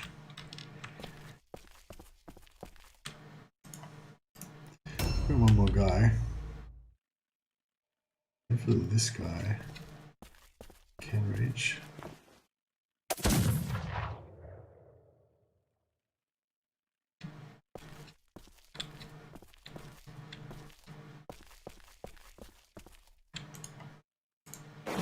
So yeah, that would have been the good spot to use the Squire's Curse, because then the guy would be stuck with a gun and he wouldn't be able to attack us back. But yeah, it's just so rare that you get the opportunity. Yeah, broken. See, I really like the kind of warbound routing thing that you have in this game. I think I heard that they're not going to have it in Necromunda. But yeah, I guess it kind of makes sense because you only got 5 guys anyway, and like, what are you going to do route after 2 of them die? You know, in this game you can have potentially 10 guys in each band. When the Baron hears how you decimated the enemy, he will be as pleased as a halfling. Kind of speeds things up a bit if they bottle and route after 3 or 4 guys being down, or 4 or 5.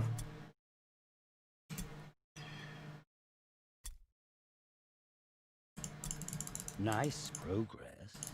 Outstanding. Nice progress.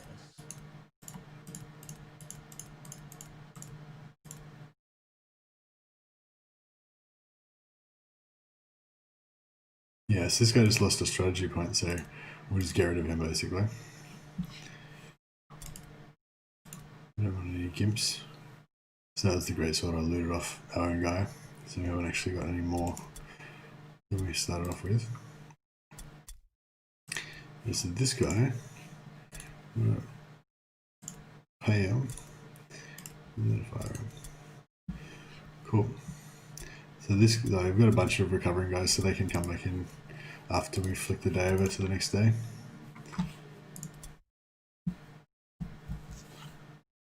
What's the time?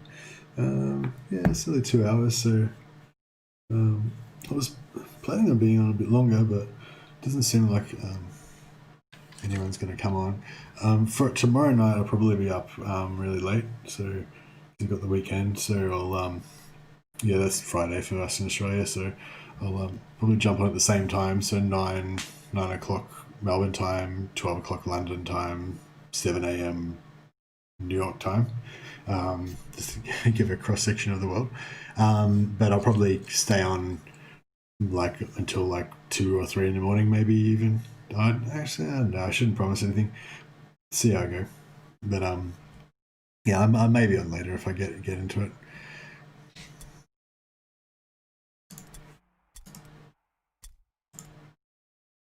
Master Formula of Champions. Sounds good. We're not really in the business of wanting to enchant anything. Actually, we probably could enchant some stuff. Don't know if... yeah, I don't really know what enchantments we want at this point.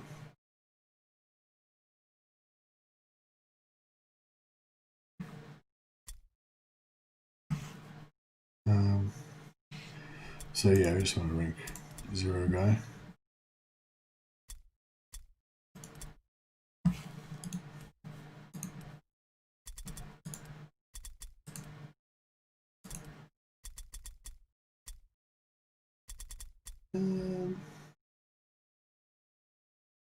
Oh, actually, we didn't even need this guy, do we?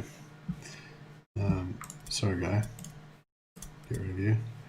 because we've got heaps of reserves that have all got magical purple heavy armor.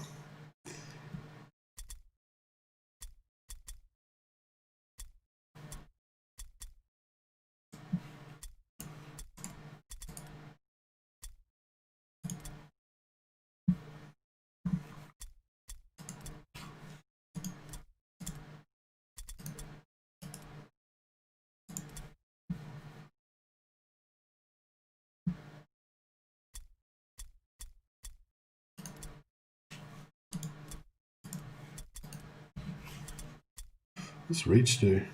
Spell range, yeah. It's not super useful. That's fine. So yeah, it's pretty much better, definitely better to have a helmet on every single guy because it gives you stun resistance, and stun resistance is really good. But just for pure aesthetics, yeah, I like these kind of hats. So there you have it. I think having higher leadership on your leader somehow helps you with route tests, if I'm not mistaken, but I'm not 100% sure about that. But actually, I don't know if because we're not actually going to purchase any skills on these guys, I'm not sure if it is actually advantageous for us to.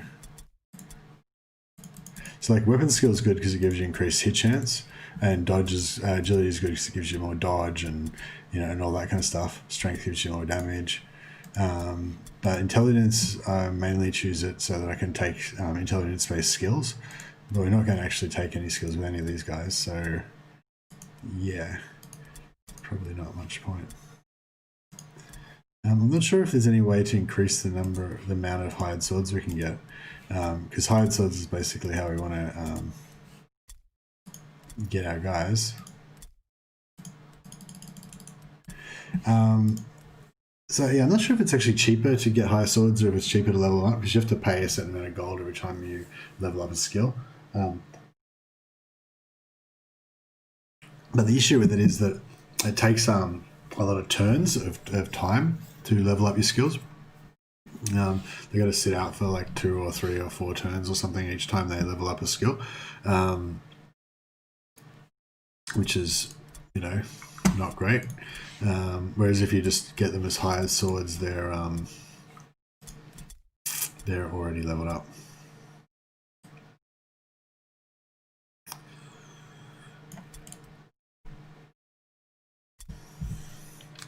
Alright, we'll just save our progress there. I think it just saves automatically. Just quickly check out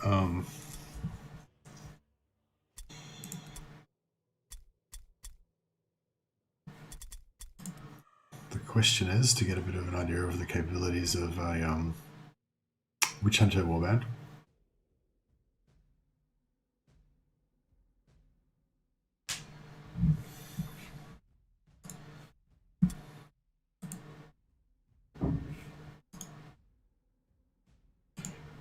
Just have a check at the old Necromunda Discord chat. Yeah, I want Redemptionists as well. Yeah, Redemptionists and House Cordo, I think they're my coolest. They're my favorite gang for Necromunda. Yeah, I mean they're not going to be in the release, obviously, but yeah, I really hope that Cordo is one of the first gangs that gets introduced because I just love the I love all that like crazy religious kind of imperial religious stuff in 40k. I think it's one of some of the most characterful models are the sort of inquisitors, commissars. They're not really religious, but more the not so much those guys, but some of the inquisitorial retinue that you can get that are really religious kind of looks to them. Yeah, I'm trying to think of some 40k models actually. Yeah, I think it's just the inquisitorial henchmen are the main ones I'm thinking of. You can get guys with those big sort of like double-sized chainsaws. Can't remember what they're called now, excruciators or something, and yeah, flamethrowers and stuff. Basically like flagellants, but they're in the future kind of thing. 40k flagellants.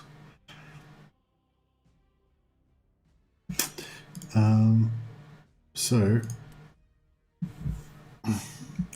Yeah, see, these guys just don't make good great swords, like, because the flagellants can't use great swords. Anyway, and these other dudes, these guys, I'm pretty sure they can use great swords. Yeah, I think we just don't have any. Yeah, there's nothing. Oh, I think if you look at, yeah. So they can't use great swords. This guy can use a great sword. Great sword, yeah. But he doesn't look like a great sword, you know. They do look pretty cool though. These guys can use a great sword, but yeah, they don't look like great swords, and they can't wear heavy armor. I don't think they even have like cool. So like the mercenaries, even if they're wearing light armor, they have arms and legs that look kind of like heavy armored, whereas these guys only have this kind of shaggy leather kind of stuff going on, which is not great. Yeah, the other thing I was going to do was look at the spells that this guy can get. So I'm pretty sure he's got. So healing hand would definitely work for us, because if we're going to go for our defensive strats to be sort of like, this is for the mercenary warband. If we eventually can unlock, we should be able to unlock this guy in maybe about another 5 missions on our mercenary campaign. So yeah, if we can get Armor of Righteousness. Yeah, this is the one. So armor absorption increases to 20%. So with the heavy armor, they can't use shields because we're going to go all great swords, obviously. But that 20% armor can give you pretty decent armor. If you have like purple chest, purple helm, and that buff, and you have the stance that gives you the plus 10% armor or plus 5%. I mean, it's still not great. It's nothing near like a good dodge build or something like that.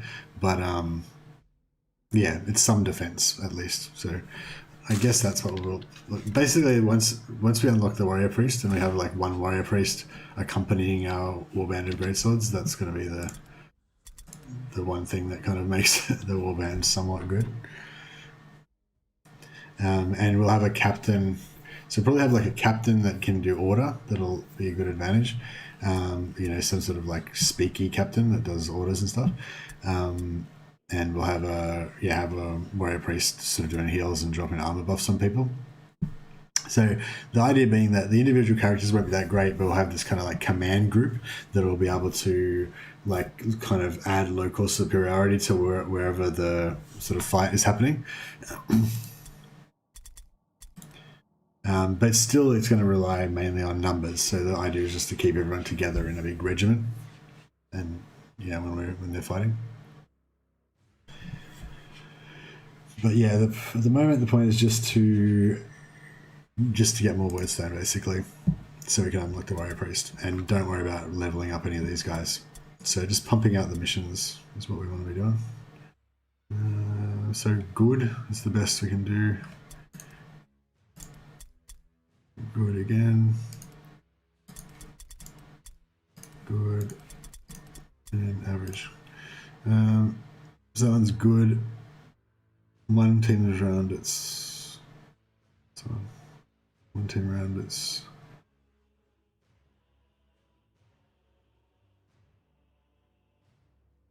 Okay, so these two are probably going to be the most advantageous.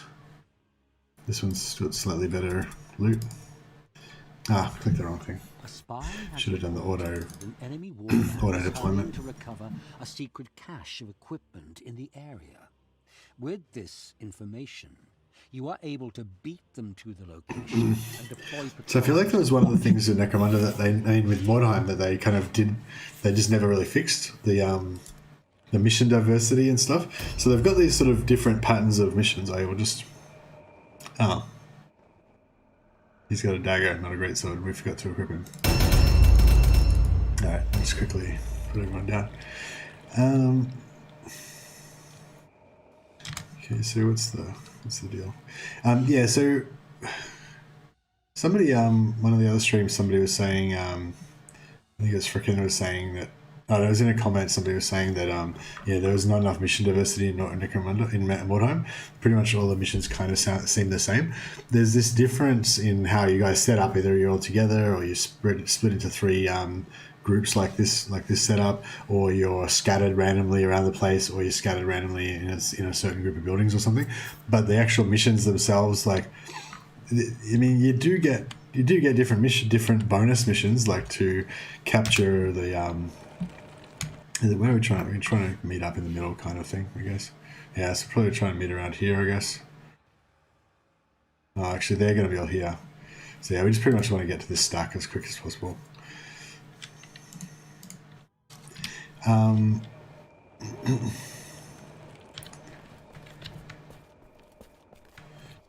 Yeah, so there isn't much mission diversity. This is basically the short version. Even though there's a few different mission types, there's a few different of these. This sort of this objective, marked for death, optional objective. Those are different for each one, but they don't really change the way you play that much. And the different layouts of the different groupings of how you guys are deployed, don't really change it. Basically all the missions are pretty much the same. So yeah, so in Necromunda, I feel like it is going to be a bit different to that. Like, it seems like they maybe,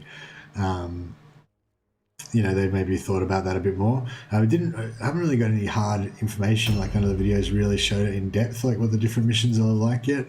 But I kind of get the impression that they are different, or at least that the maps are different enough that it might actually change stuff.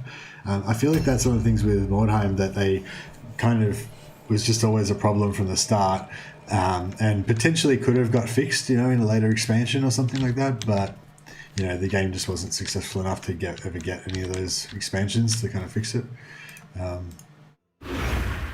I just realized these guys have a lot more movement than everybody else, so they're going to just be kind of outpacing everyone. So yeah, there's definitely a few things about the game that never kind of got improved. But for me, just the visuals and the kind of atmosphere of the battles is so charming that I just still really like playing it. Still want to play it. I always kind of get the urge to play it, but then just it kind of doesn't have that longevity once you kind of all you can do is really grind in it. You just grind for stuff, and the grind kind of keeps you going for a while. But yeah, at a certain point, you're never going to see a different enemy that you haven't seen before. You're never going to find an item that you haven't had before. At that point, you got multiplayer, which is still going to be engaging, because the human element always gives you, a kind of endless diversity of what people could bring and stuff. But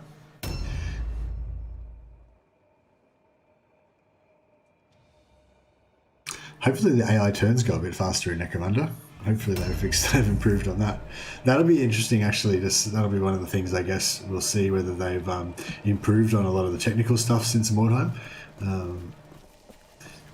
I play a lot of Warhammer 2 and all of Total War games, and that's kind of like a pretty common gripe that people will have. They'll be like, this bug's been in the game since Rome 2, or this bug's been in the game since, whatever previous game. So yeah, it'll be interesting to see what bugs are still in the game since Mordheim. Even though presumably it's not based on the Mordheim engine or anything, it's completely new. It's a completely new engine. Okay, we stop all that movement. But yeah, it'd be interesting if some of the same problems are still there.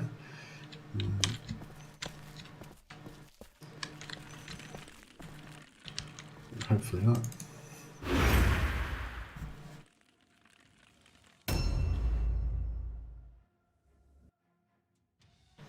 I'm kind of just scanning the Discord to see if anyone's talking about anything interesting, to give me ideas of stuff to talk about.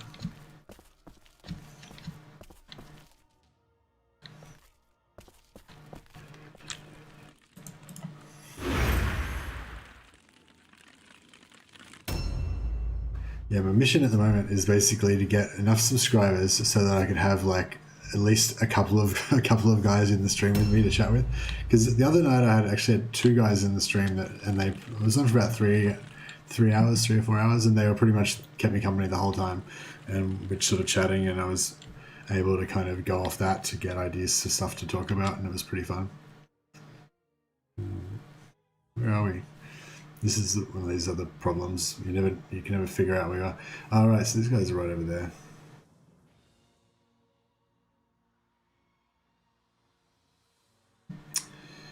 Yeah, so these guys aren't really going to even play a part in the battle, you know. They're so far away, and they've all got heavy armor, so they're so slow.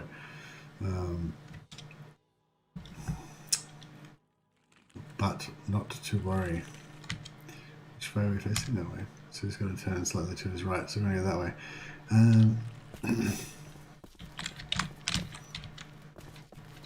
Yeah, I'd really like to get at least one of the hired swords that's high level, so we can have some bit of variety in the actual warband rather than just have all these level 1 guys.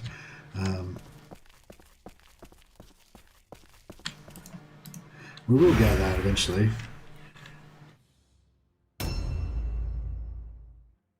Where'd they go? By the way.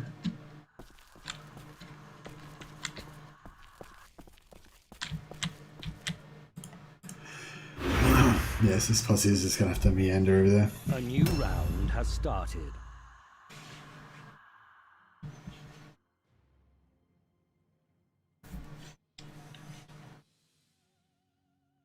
The guys in the Necromunda Discord have actually been really cool to talk to. I don't have really time to jump in there too often, but I was kind of just scanning it when I was at work today and making a few comments here and there, and yeah, there's a few guys just in there kind of quite regularly responding to stuff, answering questions for those of us that haven't had a chance to kind of monitor everything. So yeah, if you're watching this and you're not in the you're not following the Necromunda Discord, jump in there. Maybe I should put a link to it in the description. I can assume most of the people that have come across this stream are probably already aware of and are in the Necromunda Discord, but yeah, if you aren't and you're interested in news and stuff, all the guys in there are, you know, they're just like us. They're kind of like watching everything, just, you know, they're like us, watching for every little bit of news, but sort of everyone's in there. So, you know, if you don't know if there's been a new video release or something, you go in the Discord, ask in there. Somebody else who's just as interested in that stuff will be in there. Then I'll be able to tell you.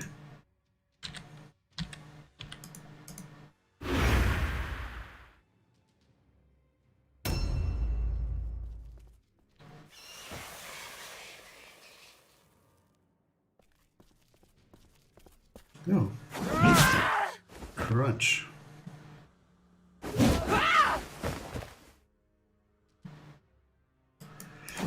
Yeah, I do like the sisters. What are they called? I'm not sure if they're called what they're called actually. I keep thinking it was Sisters of Battle, Sororitas.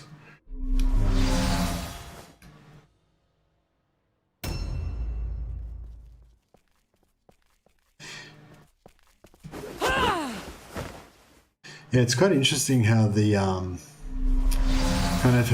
customization is in Necromunda. So, excuse me, they haven't specifically said this, but from what I understand, you got like, instead of having like a model, a particular, oh, he's gonna get wrecked. Instead of having a particular model, like that's the Mother Superior, the matriarch, sorry, I think they're called, of that faction, and you can identify her because of her model, like the head and the body of the character, and it's the same for all of the classes. Like every each character has each like class has a specific face and a specific body. In Necromunda, they're called careers. But yeah, I think in Necromundas are different. I don't think each career has the same body and face. I think you can choose different faces and bodies. Doesn't matter. The way that they differentiate the careers is by their gear. So if you're a brawler, they have these big wide-looking arm guards on both of their forearms. If you're a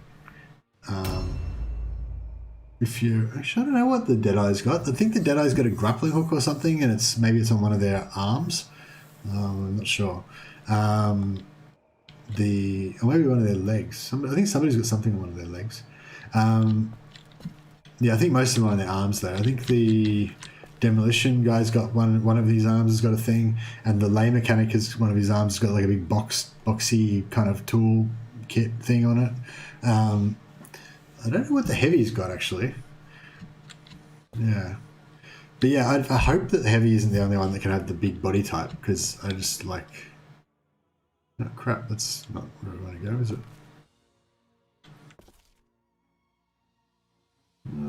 Maybe it is.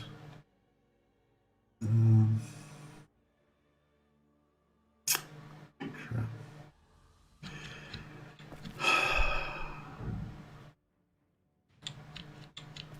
Alright, we'll just come in here. We'll try to like... Can we get both? No. Yeah, nice. Alright. So this one we can kill easier. This one we can hit easier though. It's 67 to 80. What the hell? They've both got light armor on. 15% armor is on my clothing. Why hasn't... You got clothing? She? I mean... I don't know. Anyway, whatever.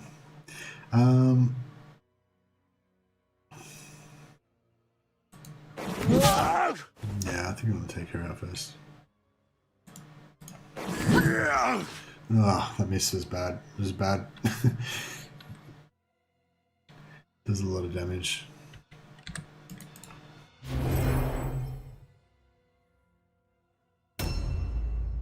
Yeah, so I think we're going to get the advantage of this engagement because they've sort of moved. They've moved but not going to attack that much, and most of our guys should all get to attack, hopefully. Okay. Never mind. Just ignore everything I said then. So I might use this guy to actually loot then in that case.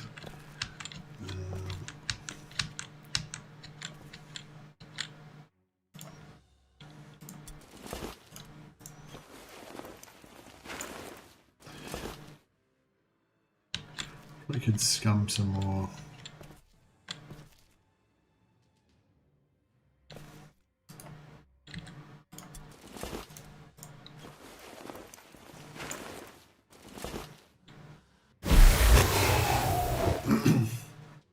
Yeah, we'll grab some wordstone. We can't get into combat anyway, so we may as well grab all the larger pieces of wordstone, because we really need to start sort of accelerate the rate at which we're collecting this stuff.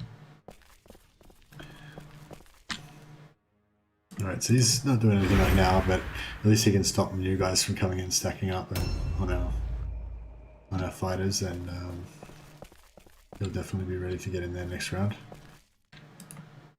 And he's not going to finish her, but one more guy. If we can get one more hero in there. Nah. What's going on with her? Oh, she's doing clothing, so she's got that bonus to dodge.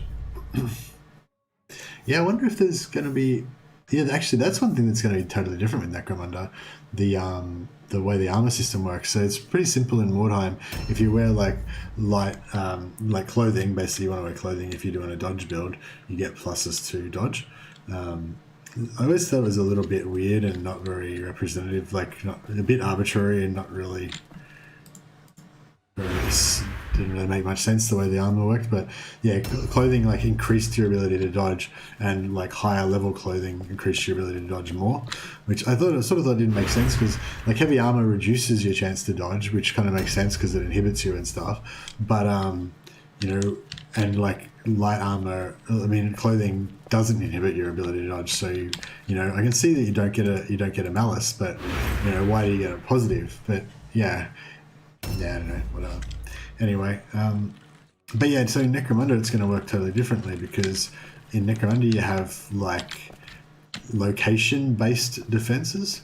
So you have like armor on your left arm, armor on your right arm, armor on your legs, that kind of stuff. But as far as I can tell, you only have one health pool. So if you get like sniper shot in the leg or something, and you know, if you've got like 200 hit points and you get 150 hit points done to your leg, I don't think your leg gets blown off or anything. You just take 150 damage to your total health pool. But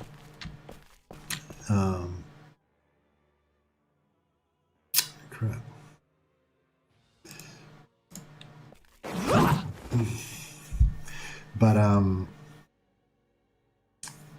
But yeah, if depending on what armor you've got, that will come into it. So just say you're partially behind cover, and you've got armor on some parts. You've got like armor on your chest and both of your arms, but your leg is sticking out from behind the cover or whatever. If a Deadeye uses their sniper shot to choose to pick a location and they shoot at your leg, then your leg will have no cover bonus because it's not behind the cover, and it will have no armor because you haven't got any armor on your legs.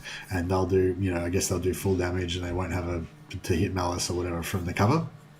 But I assume that means as well that if you're like doing a normal shooting attack that's not you haven't picked a location because you haven't got that Deadeye skill or whatever, then it'll just maybe just scatter randomly into a random part of their body or something. Why is this guy using 3? I don't really get why it's taking 3 attacks to.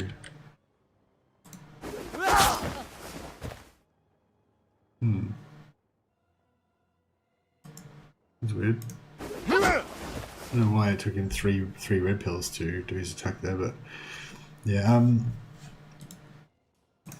Yeah, so obviously the armor system is going to be completely different. It seems like the action point system is pretty much the same, just scaled up. Like you have more action points, and the actions cost more action points to do.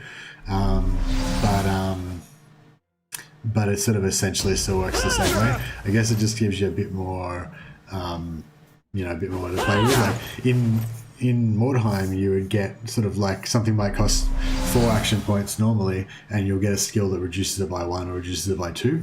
Whereas in Necromunda, you can have more increments because the total action points to do something might be like 30 or 20 or something like that. So you can reduce it by a percentage, or you can really reduce it by smaller increments. So yeah, I can see why the advantage of them doing that.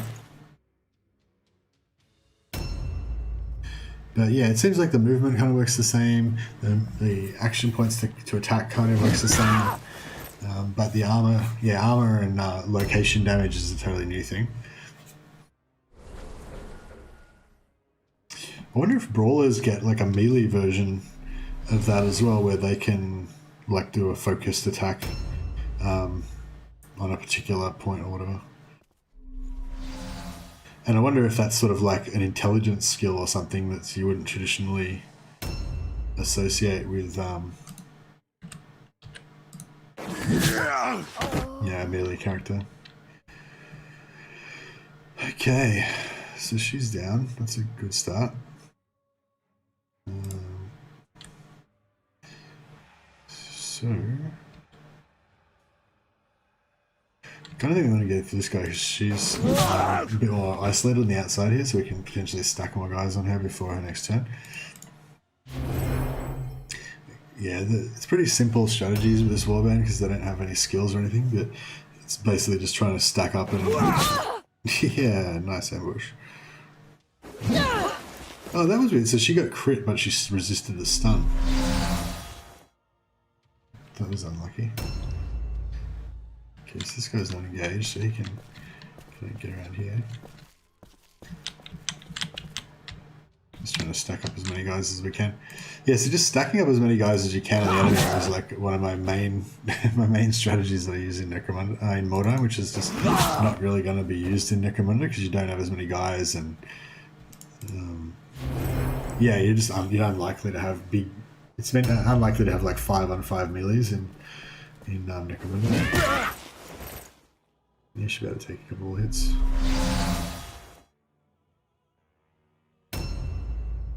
So at least the guys have all got purple armor, so they've got purple heavy armor mostly, so they're somewhat resistant to damage.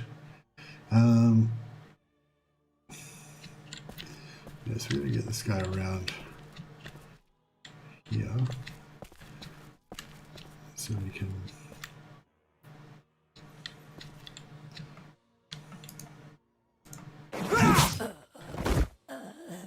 Crunch.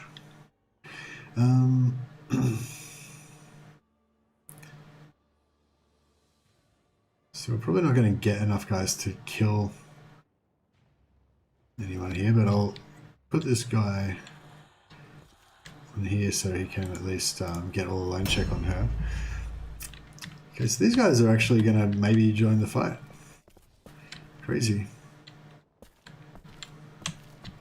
Oh, he's almost got in charge range.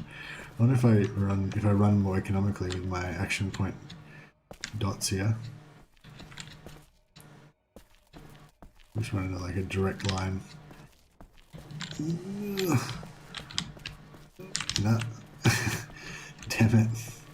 I really want to be able to charge. Where did he start off? Was he here? Okay. So, okay, we're just running an exact straight line. Okay, yeah. How did his circle go smaller there? No, it's like here. Is that? I feel like it's getting smaller. No. Oh, it's because I didn't run in a straight line. Oh wow, I never realized it worked that way.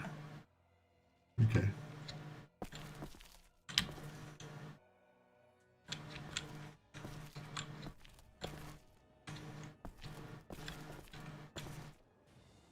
Damn it! No, can't. So close. See, this is one of the problems with having this heavy armor on everyone.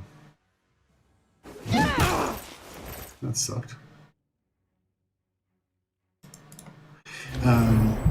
Yeah, so if I had any skills at all, it would like be quite good.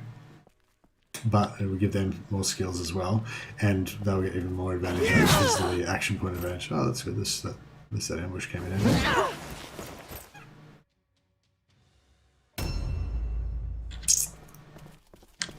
Okay, I really want to get on that hero. I think we're going to do it this time. No. What? I feel like this guy could maybe do it if we go straight enough. He's like a tiny bit closer. Okay, so running straight towards her. Straight here. So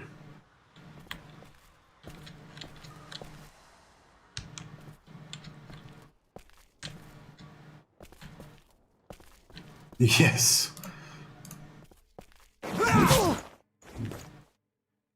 Haha. I wonder if this guy can make it as well. Probably not.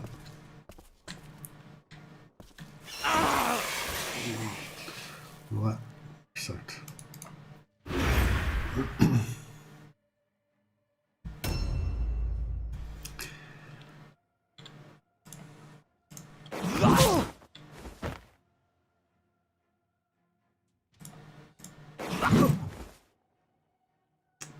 Yeah, at least the damage is quite decent with the great swords, but we don't have enough we don't have enough great swords basically. They've all got kind of grey great swords. A new round has started. I just really don't know what's. Oh, okay, it's fine. Oh, he had a right. Yeah, it cost 3 points last time to attack because he had a malice from the from picking up wordstone. I think that might have been why.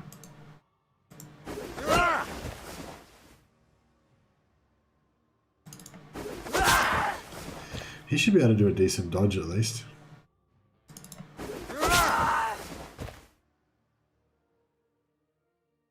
$65, yeah. Not great, but some.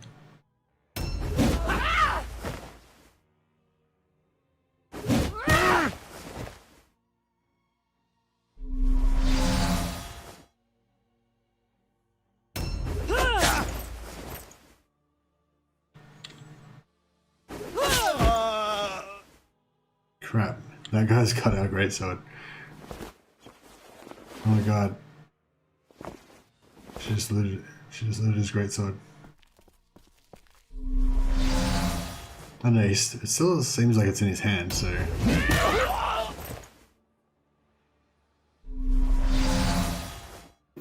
We need to get somebody over there to check it out ASAP. I really like those Sister Superiors. They just look tough. I've always been a fan of heavy armored infantry.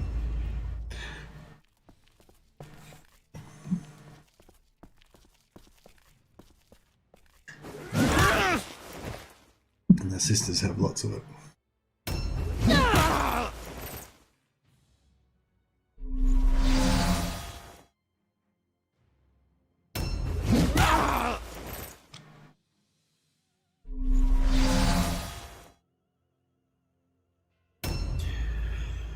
Yeah, I suppose I should probably finish after this battle. Just trying to conserve energy for the weekend. And for next week when Necromunda actually comes out.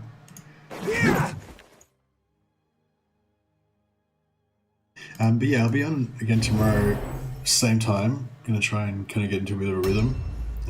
So yeah, 9 p.m. Melbourne time, 12 p.m. London time, 7 a.m. New York time. Yeah, East Coast America.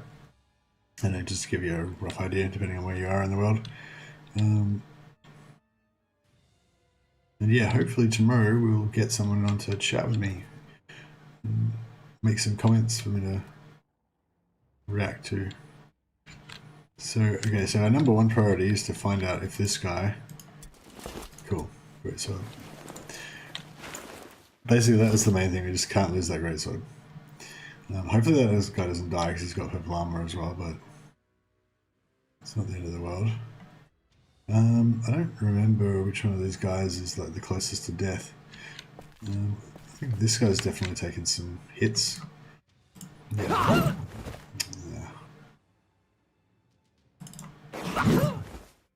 Okay, that sucked.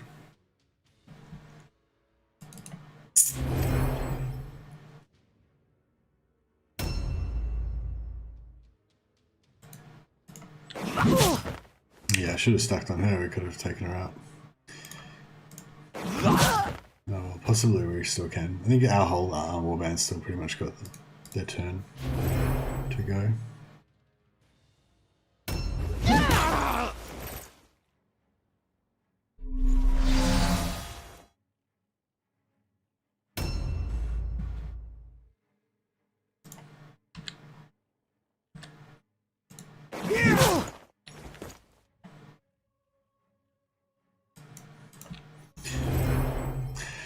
Yeah, I don't know if it's worth like putting a little bit of dodge on these guys. Like they honestly can't really get hardly any dodge. Like it's very hard, and it's not like, you know, the amount of effort you go into getting dodge on them. You hardly get any dodge. Where I feel like it's better just to sort of stack up on their strengths of doing a bit more damage and having a little bit more armor resistance, maybe. Yeah, they've got this stance that gives them 5% extra armor. It's not much, but. Or they can have the stance that gives them a bit more melee resistance, but their melee resistance is not great anyway. They can't. You really need a shield with the melee resist enchant on it to go for a melee resist build. That's another thing I guess I'm wondering about. I wonder if they'll have melee resistance in Necromunda. Obviously, they haven't got that far into the mechanics with any of the videos, but yeah, I haven't really seen anything that would indicate either way. A new round has started. So we're losing pretty badly.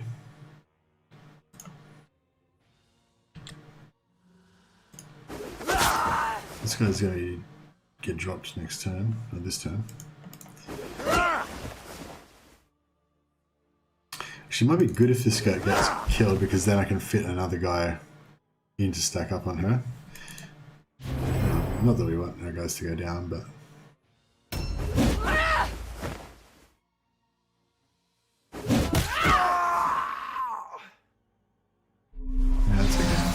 He didn't have a great sword or particular weapon anyway. He didn't have particularly good armor or a great sword anyway, so. But yeah, it'd be really good to get some hired swords. I really want to know whether, if we buy all the hired swords, if we'll get more new ones faster or not. Because it might be worthwhile doing that. Ouch.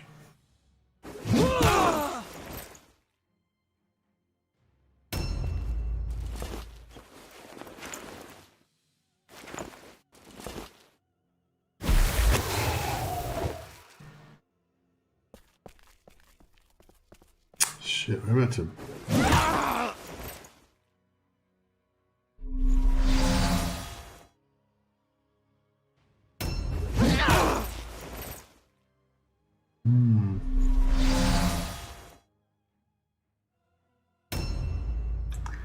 I wonder if we should just run.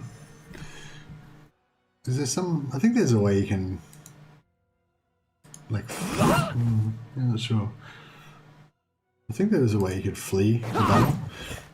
Fuck, that sucked. Yeah, I wonder if we'd get the...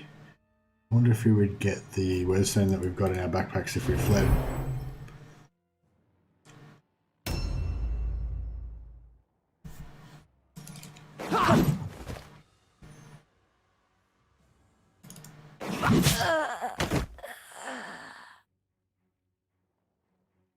Yeah, still not really winning. What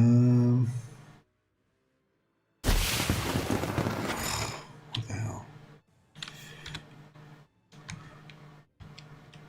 What's this guy's... How do you tell... I can't remember the keys for this now.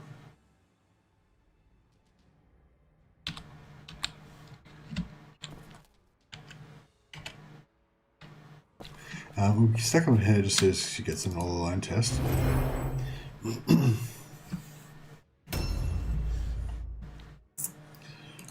Guess this guy doesn't have much choice. Okay, so she's got quite low health. But I don't think anyone's going to be available to finish her off, unfortunately. Yeah, I think this is too doomed. One of our guys is about to go down, and as soon as he does, then that's going to be... Yeah, luckily he couldn't move, otherwise he would have gotten wrecked.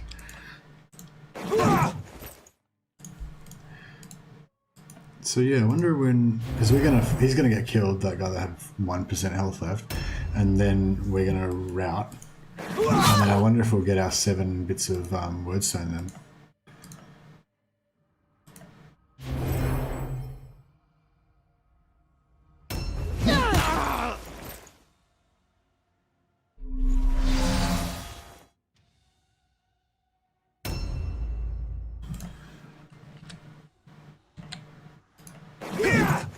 Bugger.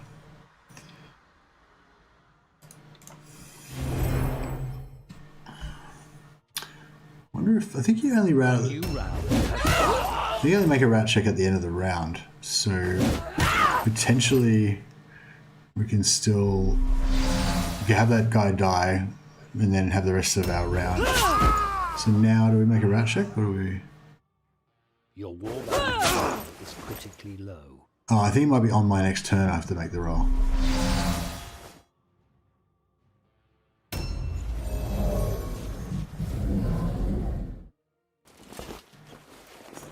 Ah, so they just get to like beat the hell out of me for another 4 rounds and then I'll go. My guy will have his go.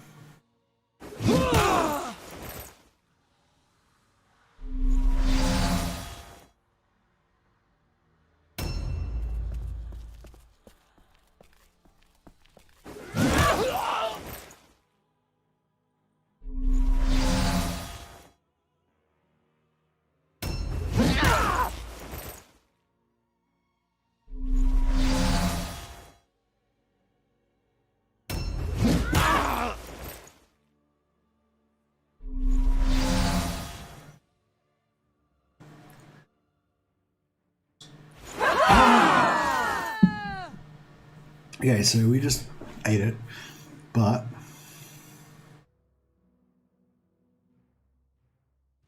Yeah, so sweet. So we still got our 5 pieces of wordstone that we gathered up. And we managed to keep I'll our have to keep this for purple Yasko from longsword. reaching the Baron's ears. If he finds out about your defeat, he might decide to replace you with a gang of Bretonnian shepherds.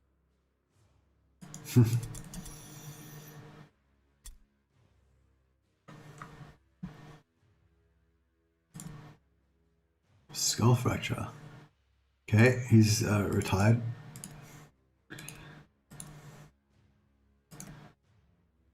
He's fine.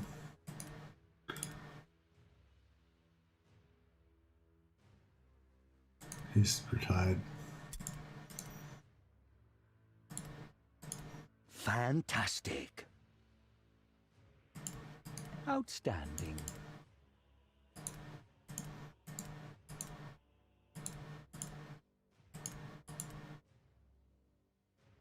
Cool.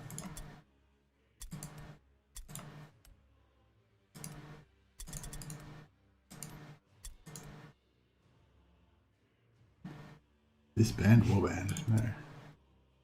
Oh, we can rename the warband.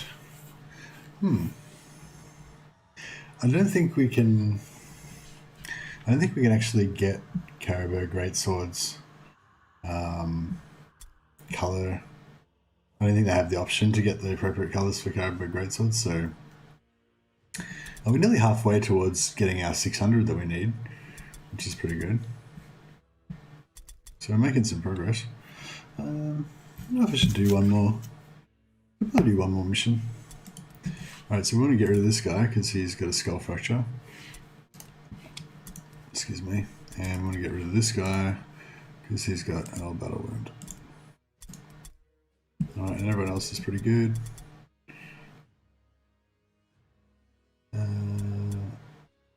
So this guy, using that guy, can... Oh, why can't he go in here?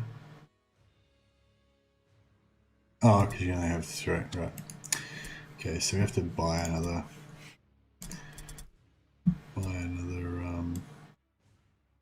Actually, we should wait one more day in case...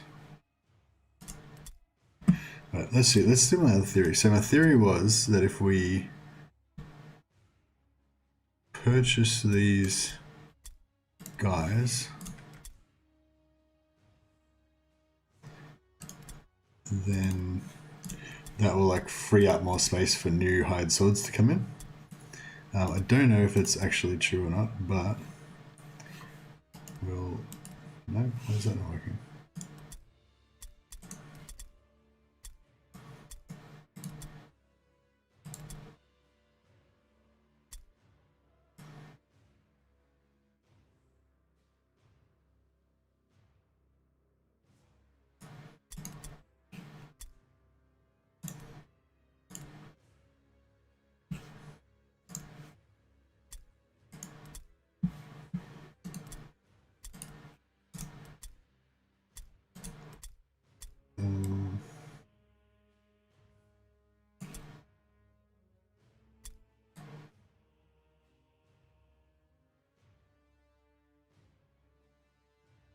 Just because only 400.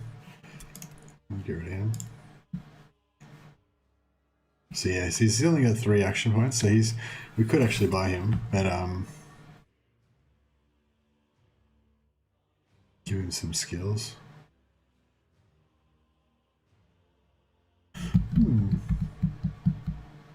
He's got 2 skill points.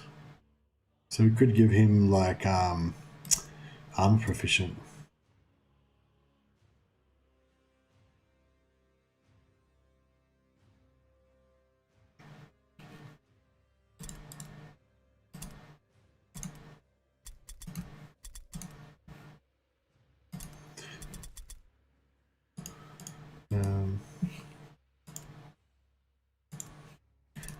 He doesn't have any injuries.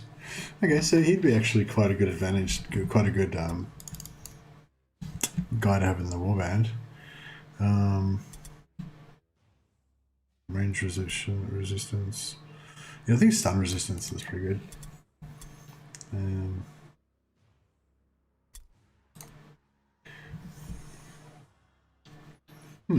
Yeah, okay. So we like him. What's this guy?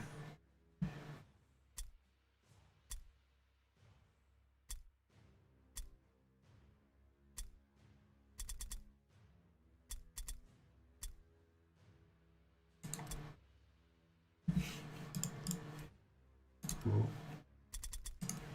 take his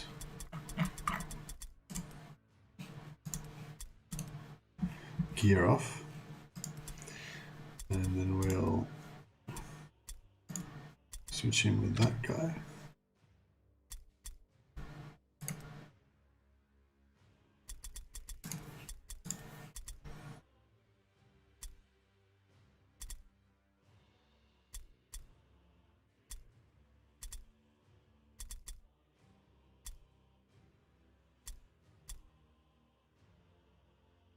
Yeah, I think we're good. Let's see if we got any more hide swords to buy. So these guys are all the normal guys. 800, that's a bit expensive. Okay, so yeah, if we just wait till next day now, we've kind of bought 3 or 4 of the hide swords, so maybe that'll make them more chance of new ones coming. Now this guy is our new favorite guy. So he's going to have heavy armor for explorers.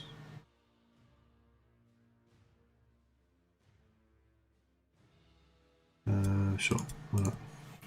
And he's going to have a helmet, which gives him 5% extra armor absorption. So the 5% doesn't change. But I think the heavy armor, normally they get 25%. Yeah, heavy armor's got 45%, so it's kind of a lot better. And his halberd needs to go. And he'll have a greatsword instead. And the captain will have a better greatsword. And he'll have heavy armor as well. And we should really give him a helmet, but we'll just give him an amulet instead. Does he have skills? Yeah, he's got skills. Okay. Oh yeah, right. So this guy's level 9. He's got order and stuff. So yes, this is going to be cool. We can try out some of these skills this guy's got. You can't use his web of steel, so it's a bit of a waste. But yeah, there's no like respec ability as far as I recall.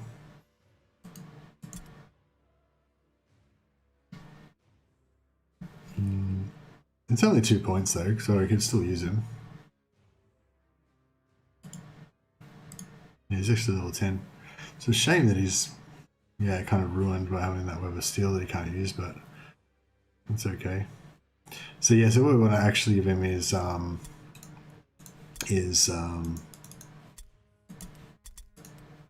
this guard stance. It gives him 10% extra 10% extra armor absorption.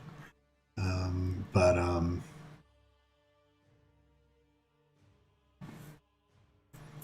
yeah, anyway, it's cool. Actually, we don't want to give him the two-hander because he's going to be ordering other guys. So we're going to give him a normal two-hander, and we'll give the two-hander to one of these champions.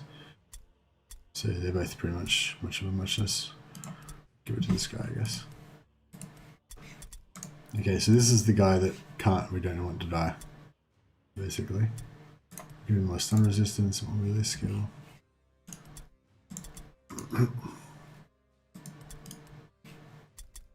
Stun resistance, strength, strength, strength.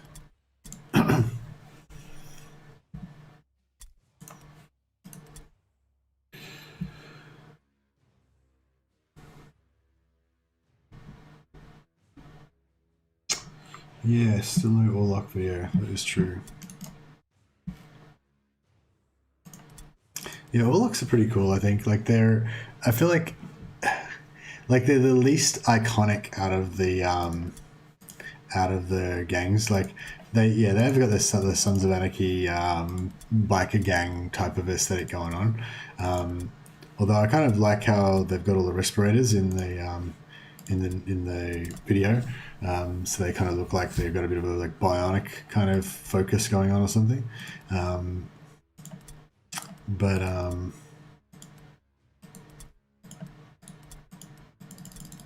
yeah, I think like the Escher and the Goliath are a lot more iconic. Like you see the silhouette of a Goliath, and you're like, that's a Goliath, you know. And same with the Escher, that sort of like punk Madonna sort of aesthetic that they've got going on. Is just really cool and like instantly identifiable. Whereas I think the Orlocks have got their Sons of Anarchy thing going on. But where's this guy got crappy non-purple armor? It's really crap. Yeah, wizards can't get great swords, can they? Not that, yeah. I was just, you know, I know they can't, but I was just checking it out. So potentially we could get one of these guys and give him a great sword. They don't really look particularly great swordy, but I don't know. I guess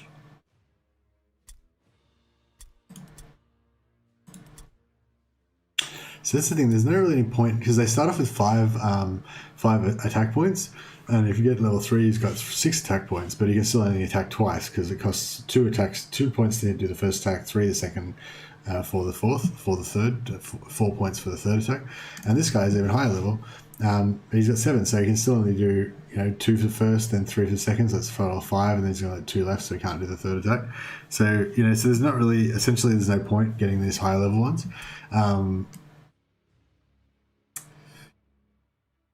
Yeah, unless they're level 10, they're basically no good.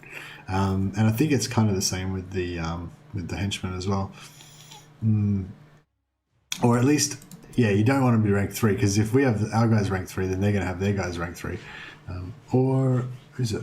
Actually, maybe it's the total amount of levels. Anyway, we get into the nitty gritty.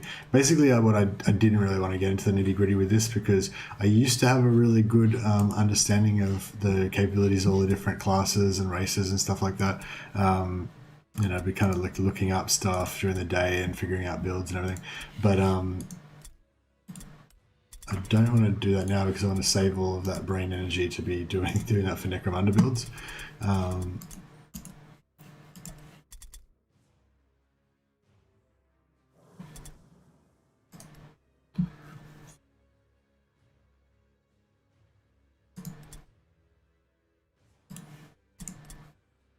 And it's not, it's probably not that exciting to watch if anyone's watching the replay later on. You probably want to see more action.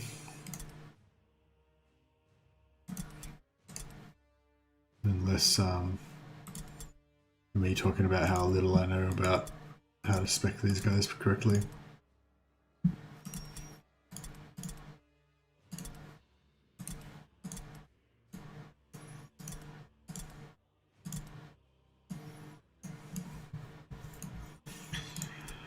Alright, I think we're looking pretty good, except this guy out of uniform.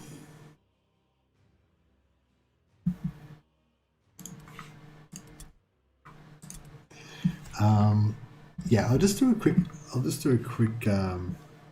check of the Lexicania, and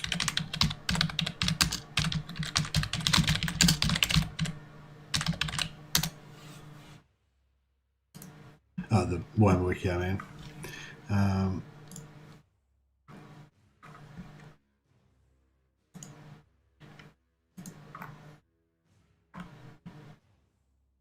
Yeah, so basically they're red. Red is their uniform, So yeah, I'll just do a quick what are we doing here? Window capture.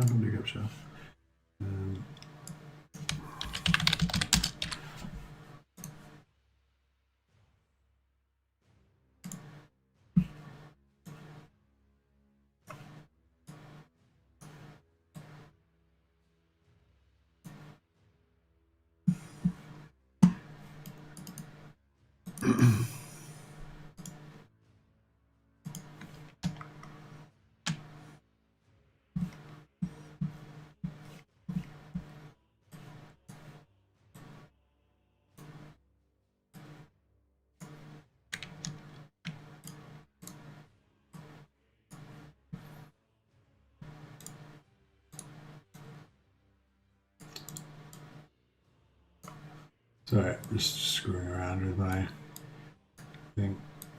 Right, there you go. So that's what the Caribou greatswords look like. Basically, they're just red. Or I've seen some representations of them where they're kind of like red and black and armored, and they like the big floppy hats with the feathers and stuff. So yeah, that's kind of what we're going for if we want to go for Caribou greatswords. But we might not be able to pull that off with the presets available in the game.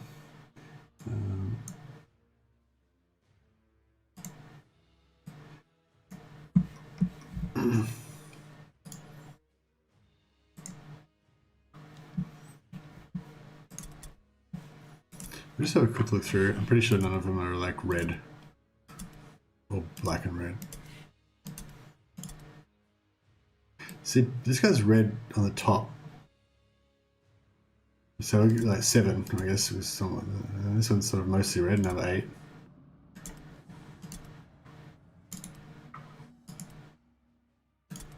Okay, so if we went for like 8, for example. Yeah, I mean, I guess we could do that. Alright, let's... I mean, I don't think it looks anywhere near as cool as the other set, but maybe it's time to go full Caribou greatswords. How do we change the name of our warband again? Warcamp? No. Slow this down. No. Warband management.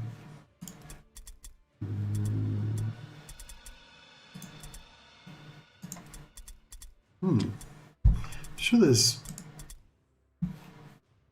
Oh, here we go. Yeah. Alright. We're doing it.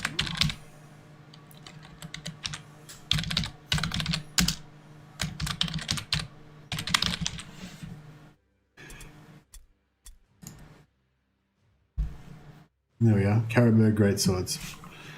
Alright. So, we're going to change all our colour schemes quickly. We're doing number 8, I think it was. Oh, that looks terrible.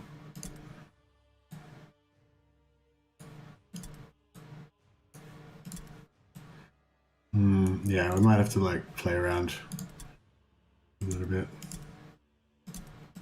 to get the appropriate.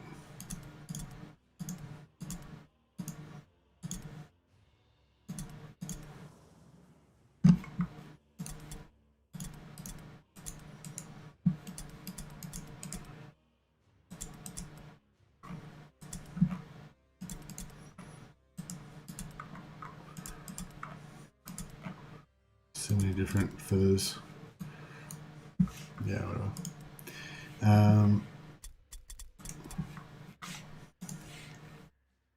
Reset 8. Yep, fine. Reset 8. Reset 8. Sorry, probably could have done this after the stream.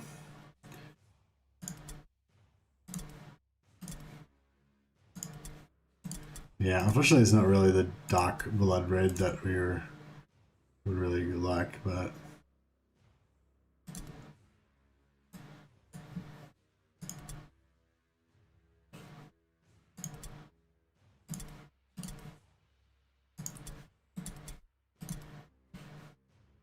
yeah, that was really bad. There's no black and red, unfortunately. There's only red and white, and black and white.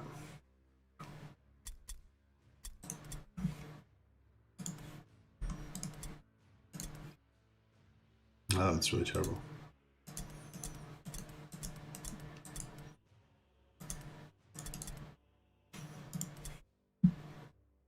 Yeah, I mean, I guess they kind of look okay when they're all together.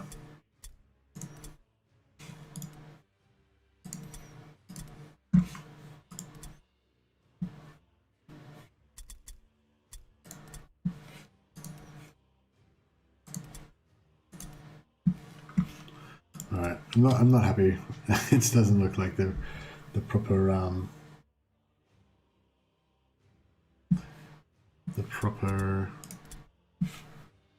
proper Caribou greatswords blood red, but you know, they're reddish. That's the best we can do. But yeah, Sons of Anarchy. So sorry, I mean Orlocks. They're yeah, they're I don't think they're as iconic as the Goliath or the Escher. Certainly not as iconic as like the Cawdor. You know, not as characters as the House Cawdor and the Redemptionists and stuff like that. But that's kind of one of the cool things about them as well, that they're a bit more generic, in my opinion, obviously. Yeah, I feel like they're like, you know, I want to have the ability to kind of like choose my own themes and stuff like that. And I think that's one of the things that they're kind of really pushing with the customization. But I feel like the customization options that they give you, they're still very much only within that theme of like, you know, all the customizations options for Escher look like straight up generic Escher, and all of the ones for Goliath look like straight up generic Goliath. You know, there's not really, you know, if you want to make your unique homebrew style gang or whatever, there's not it doesn't seem like there's anything that's going to help you do that too much. I'll still do my best though. You know, like one of the things that straight away I wanted to do is if there's an Escher haircut that's kind of like got like a shaved head or like a very very short hair, I'm just going to have an Escher gang with all of them have the same like short little crew cuts and stuff. Just thought that looked cool and just looked different from all the other Escher gangs. But I don't even know if that's possible. You might not be able to have an Escher that doesn't have big hair. I'm not sure. Yeah, I think we need to have like one more battle just to try out our new uniforms. For sure. Nothing to report. Okay, so we didn't get any new hired swords. So maybe that buying the hired swords doesn't... I'm pretty sure I remember something about buying hired swords kind of, you know, getting it to cycle quicker. But yeah.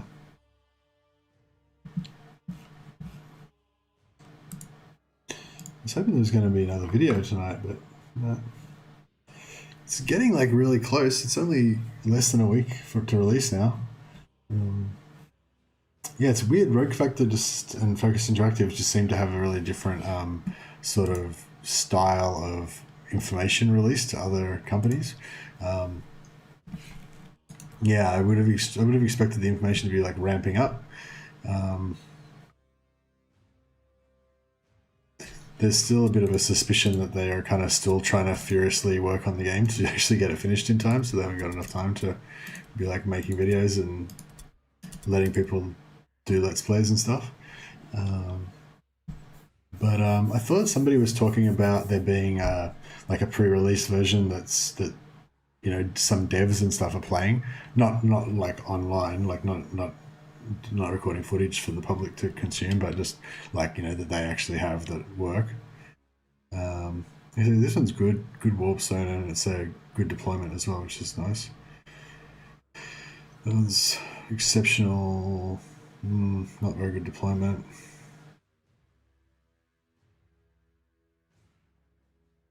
So kind of like these brutal exceptionals. Yeah, so both teams divided into 3 strike teams is really bad. But I do like the exceptional amount of wordstone. I mean. No, we should just go with this one. Quick and easy. Well, not maybe not quick, but Scouts have reported a rival warband in the vicinity. if we can kind of like stack up and kill 3 or 4 of their guys fast, it'll end the battle quicker and get closer to our objective of getting us 600 wordstone. Warriors deploy from their wagon and spread out to sweep the area in search of your foe.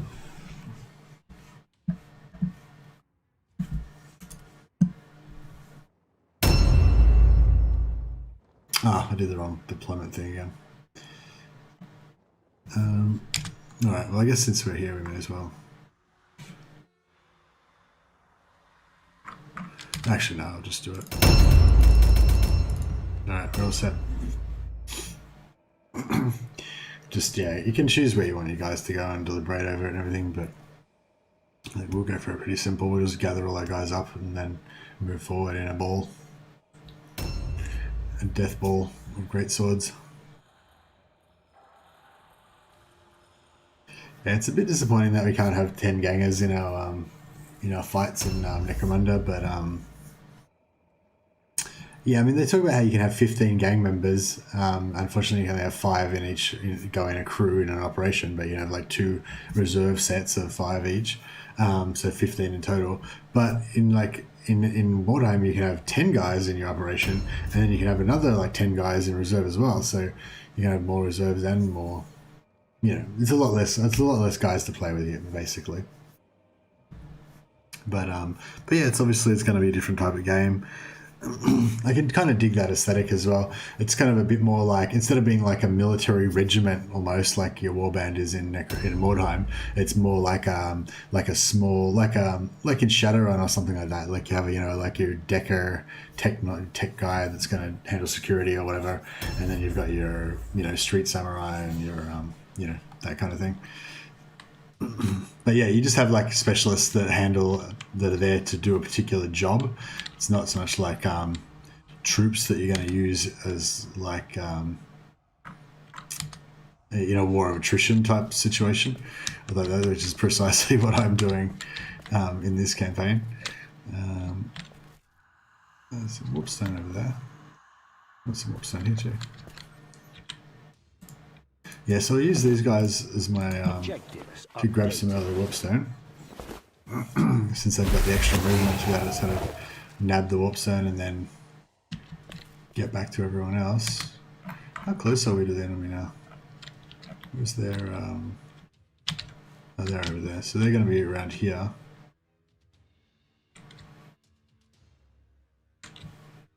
Okay, so yeah, so we can kind of head towards this, I guess.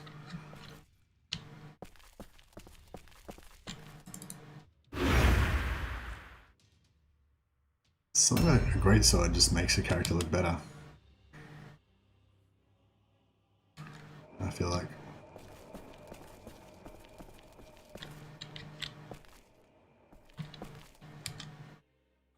No. That's just a crappy little bit of wordstone that we don't care about. Objectives updated. Yeah, it's generally not really even worth the effort of picking those up, I feel like, because they because yeah, you have a chance of getting a debuff and whatever. Oh, actually, you got +3 movement range for 2 turns. That's pretty sweet.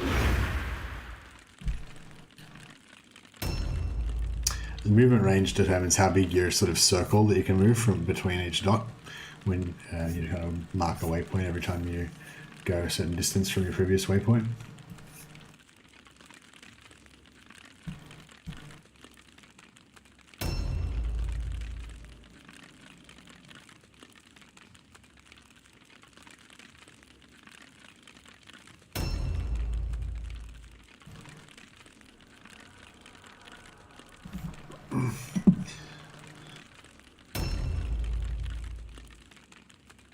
I kind of want to make another coffee, but I'm going to crash after this one, so I probably should try to wind down a bit.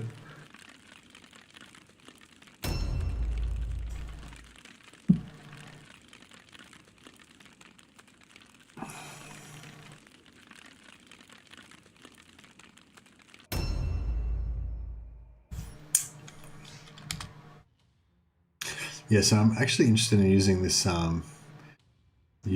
captain because he's going to have the ability to do orders. So if he's not in the front line, I mean, we probably want to use him in the front line a fair bit, but potentially if we can get him into the front line, do some hits, and then use him as a backline character doing orders and stuff once he gets a bit damaged, maybe. We should actually mark up the... So we're kind of headed to this area, which is over there somewhere, I believe. Yep. Yeah, so you got to be aware all our guys are really slow, except for the one guy that's level 2, who's a bit less slow than everybody else. That might have been him just then, actually, I'm not sure. I shouldn't have taken note of what his name was.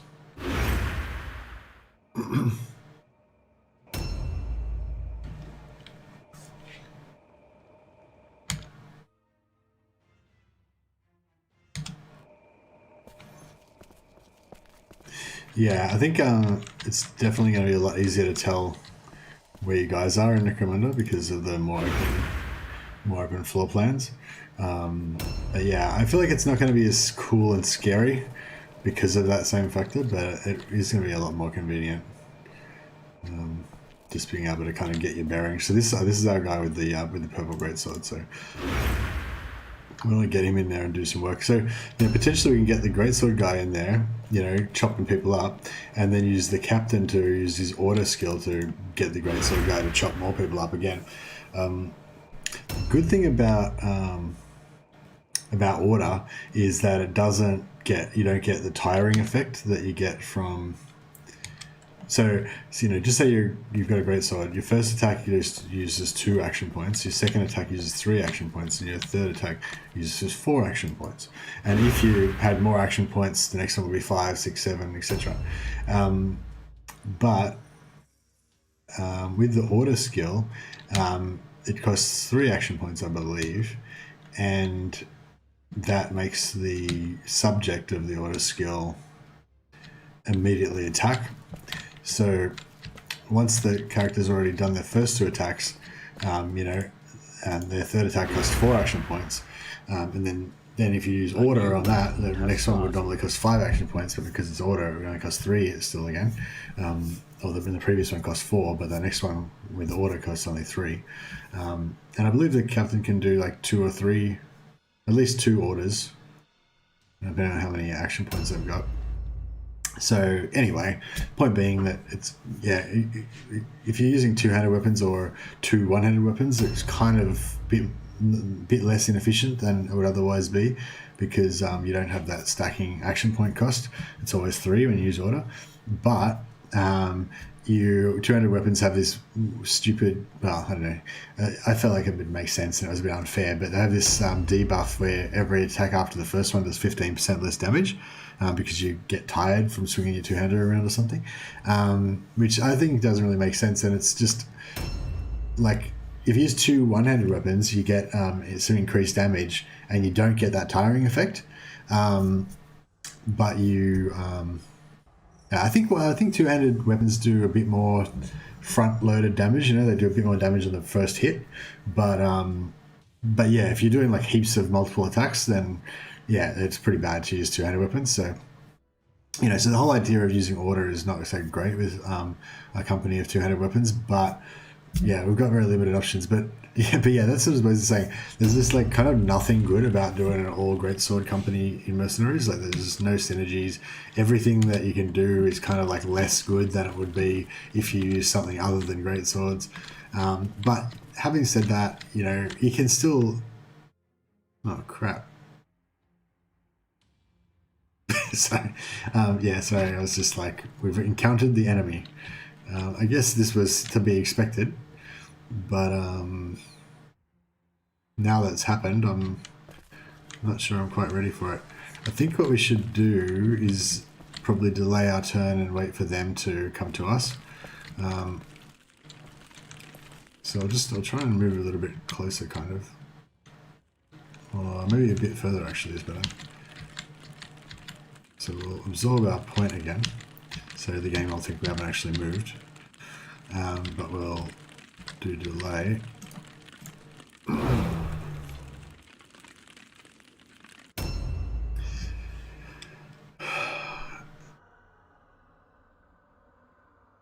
Yeah, so I feel like if they stop and get that wordstone there, then we can just kill them anyway.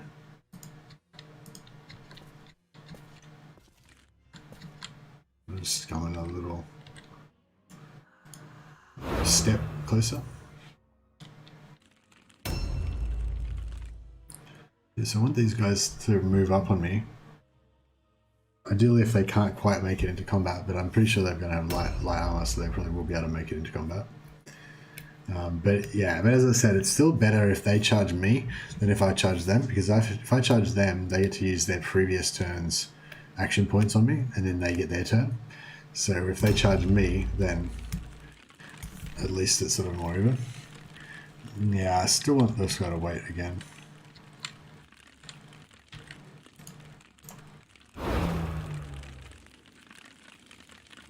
Because we've got all these other slow characters behind us as well.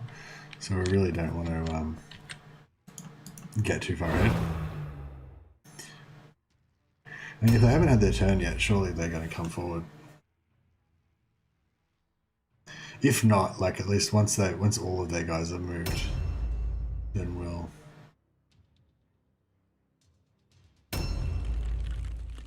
Okay, so they just aren't going to come, I guess.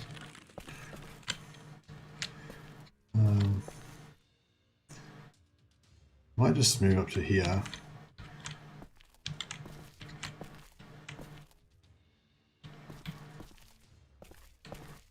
Move to here and take up a dodge stance, and then hopefully I can bait a charge out of them and then use counterattacks on them. So this guy's close enough that he can just move it one more. Do one more delay and see who this last character they've got to move is. Is it one of these guys?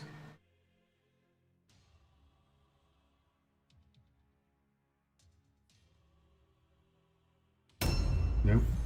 Alright, so they've all moved now. So we can only see these two.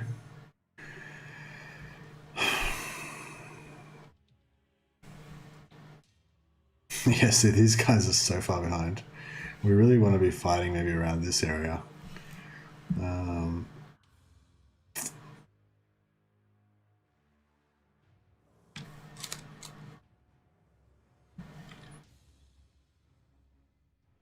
So I might just try and run forward and steal the stuff. Objectives updated.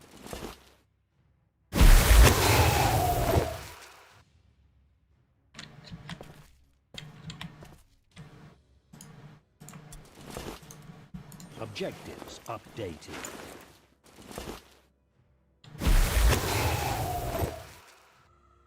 What do we got? So we still got 4 action points. There's some more good wordstone over there.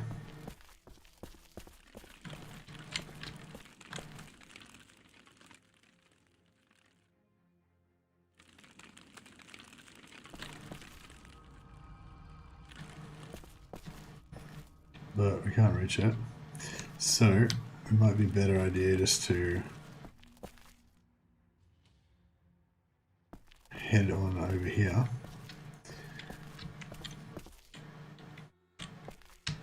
Kind of around this area. Okay, so if anyone tries to stack up around him, we can maybe get an ambush on him.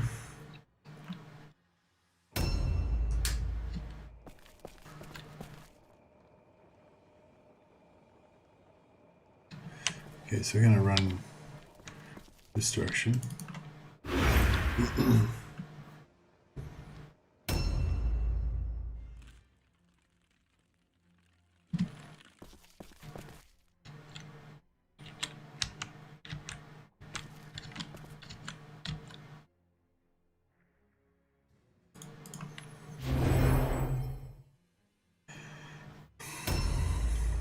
Yeah, the idea of these guys is just to have the regiment. We just need everyone stacked up. That's pretty much the only thing we can do.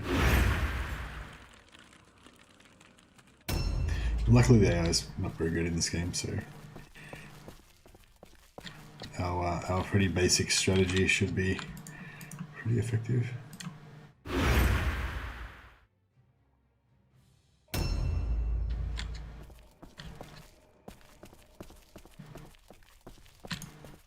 Okay, so these guys aren't as far behind as I thought they were.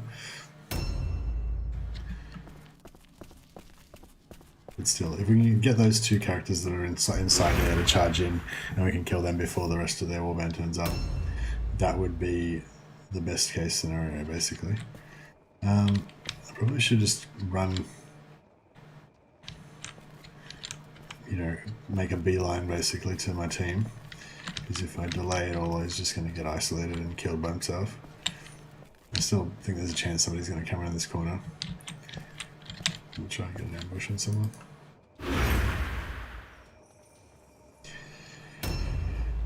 That's the thing, sometimes it's good to not ambush, because if you're like, just say you're up against Scaven or something and they for savagery. Just say you're up against Scaven or something and they've got like double the movement range of you. They're going to be able to charge onto your guys before you get in range to them, to charge into, before you get in range to be able to get onto them. So it's yeah, there's no point in being an ambush really, you just waste your points. So if you just stand there and don't be in ambush stance, then they'll still get their charge on you, but you won't have wasted your 2 points on your ambush stance. So then you can use, after they've hit you with their initial charge, you can then use your other 2 points to counterattack them. Oh,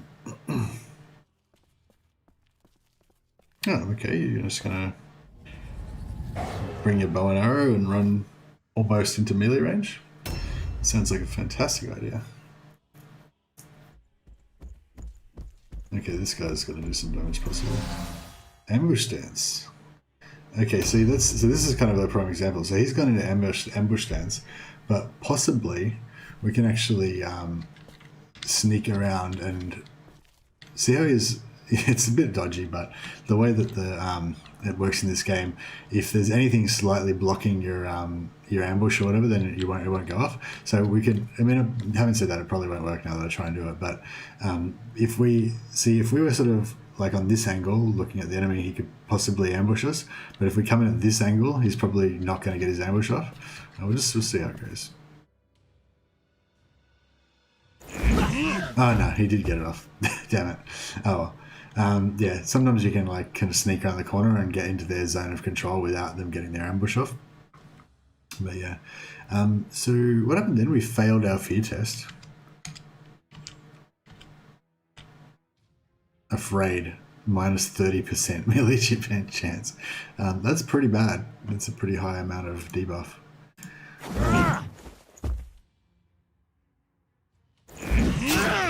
Whoosh! That was a hectic counterattack that he just did there.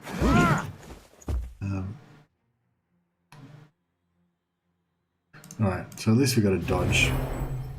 But we probably should be able to kill this guy before he gets another attack, so hopefully we'll be alright.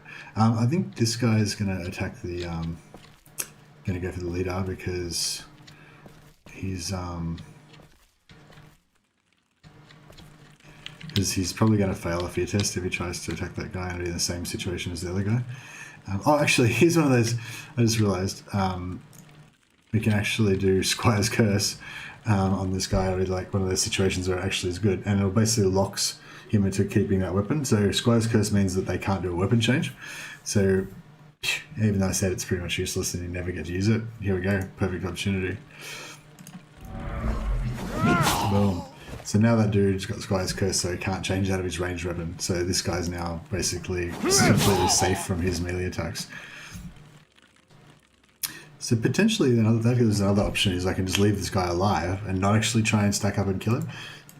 So I'll probably put all my damage onto the other guy first, try and take him out, and then if I've got enough guys left to kill this guy, then I'll stack up on him afterwards. But yeah, I was pretty excited about that. That's the first time I've been able to actually do anything that was tactically significant.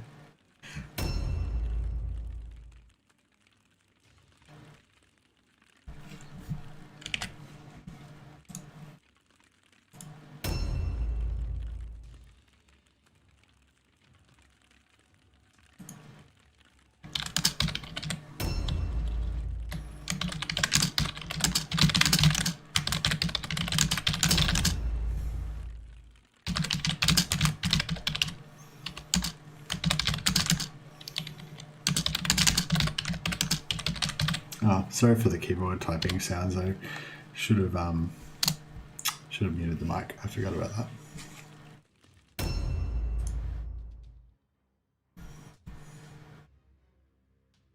Okay, so we've got our hero here.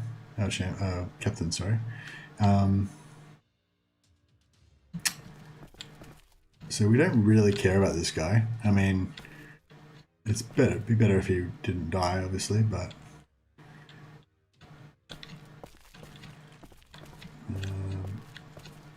he's not really that important. So we'll pop him here. Yes, he's got the good crunch. He's got the good leadership, so he doesn't oh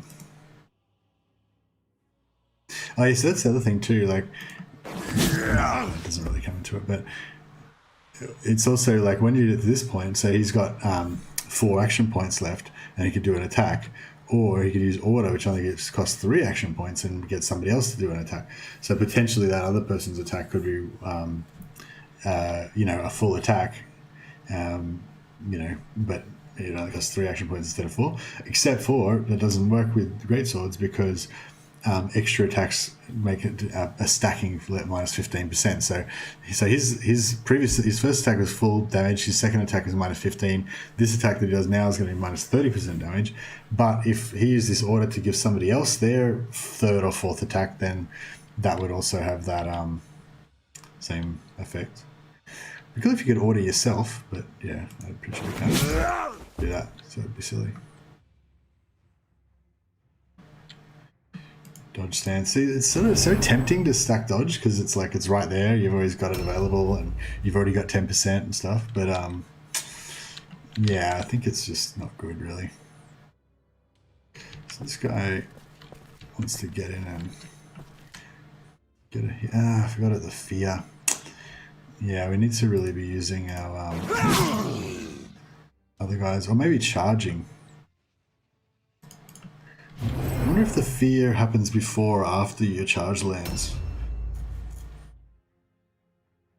I know with Terra, because you lose the action points, you know, it's better to charge because then you've used your action points before the Terra takes effect. But I'm not sure if the Terra takes effect before, the fear takes effect before you actually land your hit.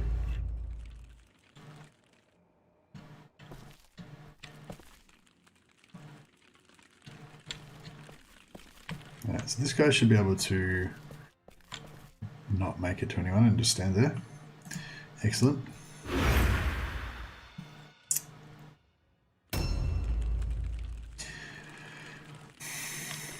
This guy should be able to make it to someone. Alright.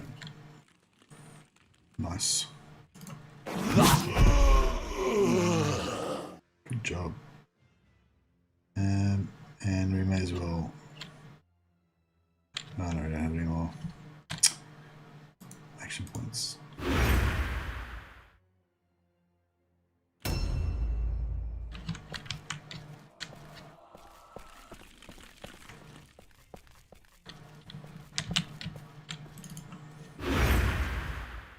Yes, I think this is going pretty well.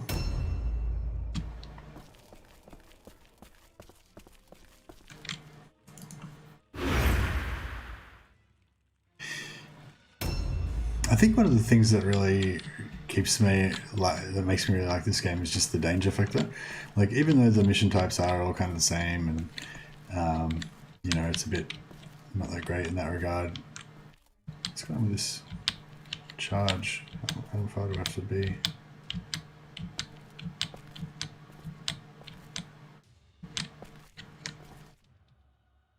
How come we can charge from here? Oh, we're out of charge range, right? Really closer.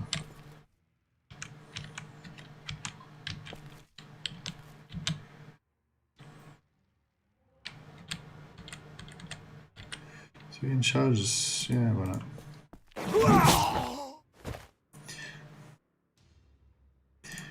A new round has started.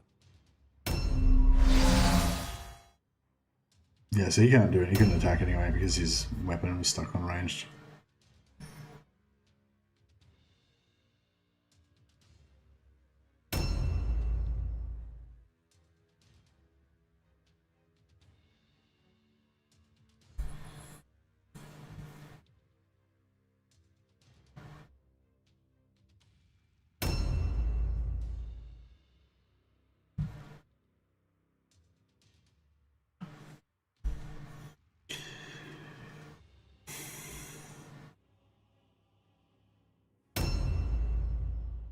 Oh, cool. This guy passed his fear test.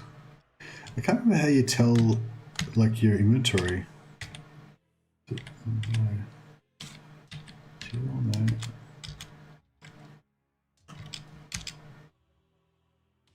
I feel like it should be Alt, but it's not. Alternate weapons. Oh, so maybe this is where it would show up if he did have anything. Maybe he doesn't have anything on him.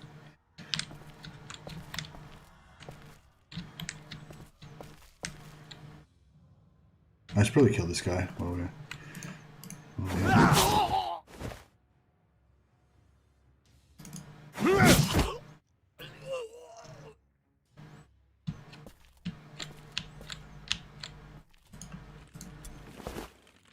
awesome.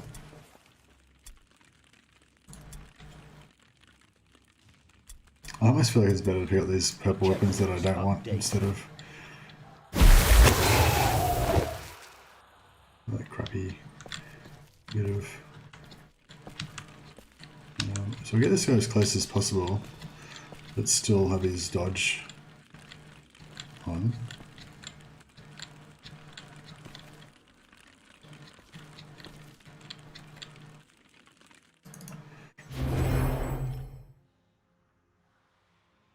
It's funny how that little 65 or 50% dodge I'm so excited about, even though, because that's the only defensive ability that I've actually got.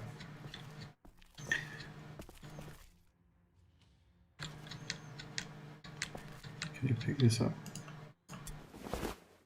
Yep. Objectives updated.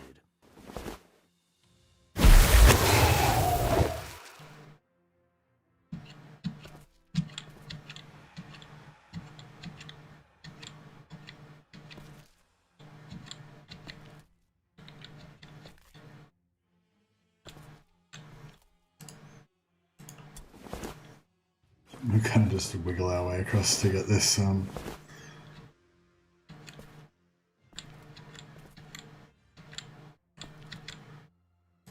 Yeah, nice. Objectives updated.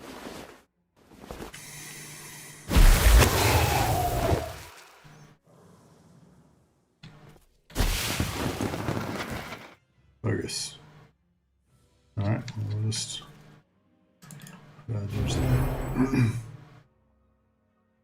Would like to get out of the way so I could have got that word stone on somebody else, but not to worry.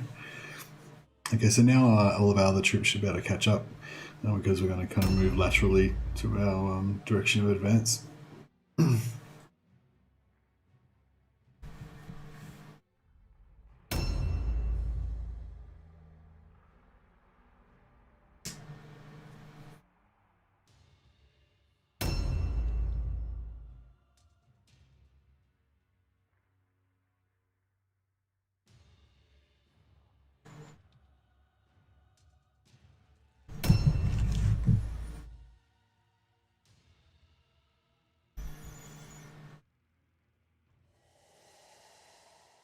Yeah, I'm really enjoying Mordheim. I don't know why. Maybe it's partly because of the streaming. It's making it better somehow. Or...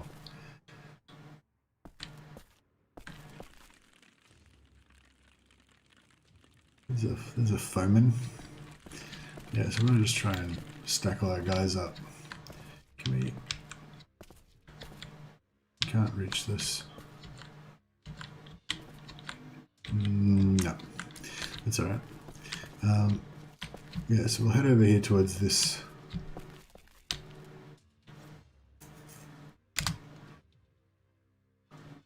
Okay, so they're all just coming down the middle there.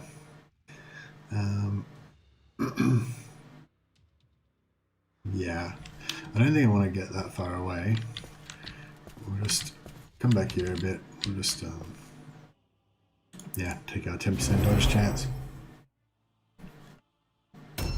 Yeah, so I feel like 10% dodge chance, or even like 50% dodge chance, is just not really enough to be, you know, worth bothering with, because most guys are gonna have, if they've got accuracy, they're gonna have dodge penetration.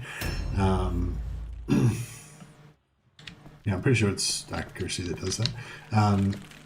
So you know, there's basically no point having dodge unless you've got at least sort of 70 or 80%, I think, which these guys can achieve. But yeah, like I said, you need to sacrifice everything basically to get dodge. It's just, I don't know if it's really worth it. I don't know. Maybe it is. I think I might do a couple.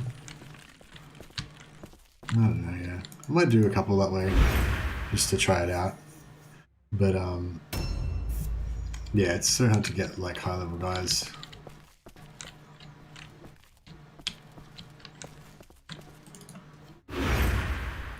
Yeah, I like this stack we've got here. Lots of great swords in a small area. May as well get some more loots. Objectives updated.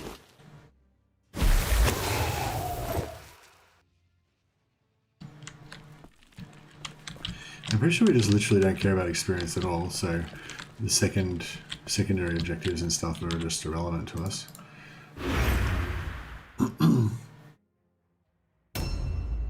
Don't think they give you any extra loot or anything.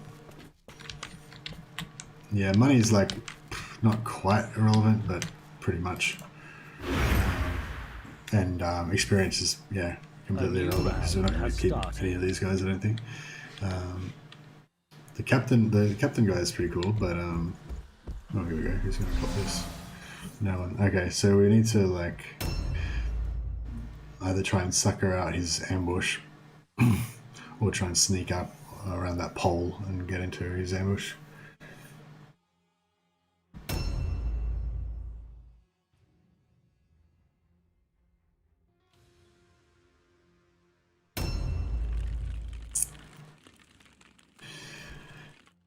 So yeah, so I hope that they get rid of these type of exploits and they don't have them in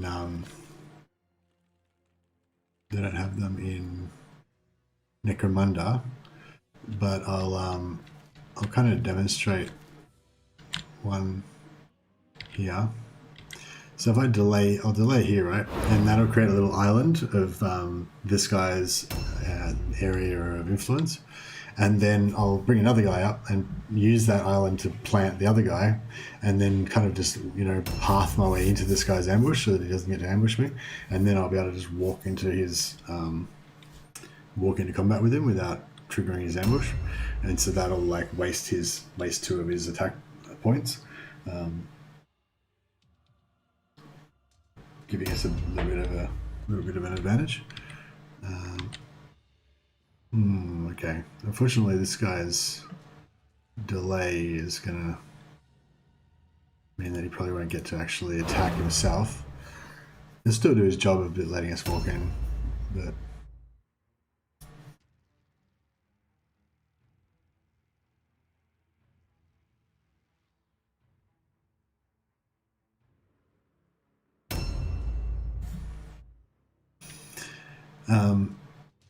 yeah, so we get this guy, we walk him around here, and we come in here, and then if we just, yeah, no, actually this might not work. He's probably going to cop an ambush off this guy as soon as he pops out. Yeah, let's get rid of this.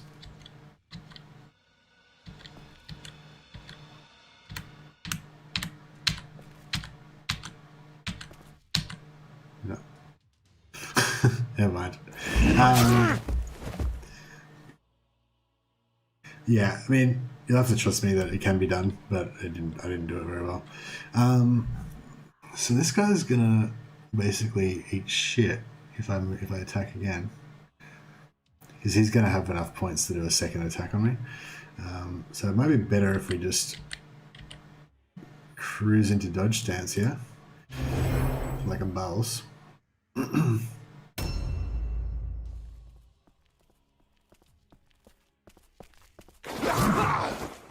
Sweet. So glad I dodge stance that. No, that sucked.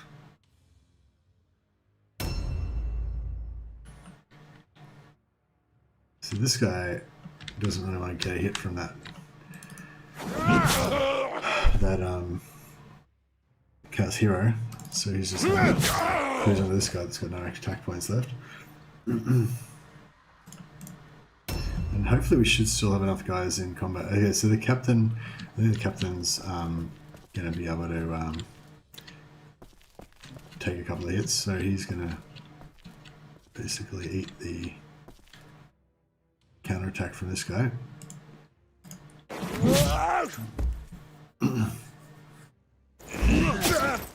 Yeah, nice. Yeah, these the Youngbloods have got the dodge, which makes them kind of better defensively in a way. But if they get hit without their dodge, then you know they've got no armor and they're just going to.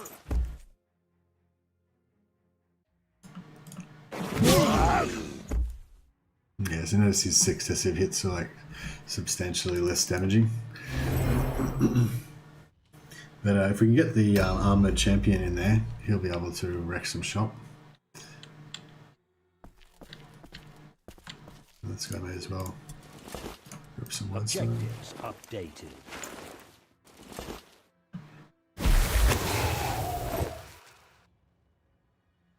So 3, so he's probably not going to be able to make it anywhere apart from maybe be able to get a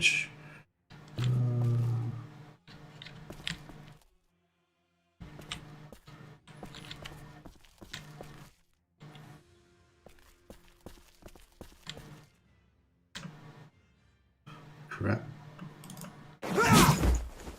That's what worked out alright.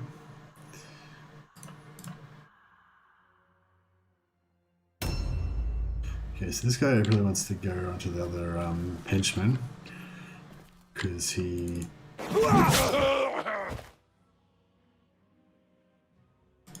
is unlikely to kill the hero. Okay, so this is a heavy hitter. So if we can get this guy in there somewhere.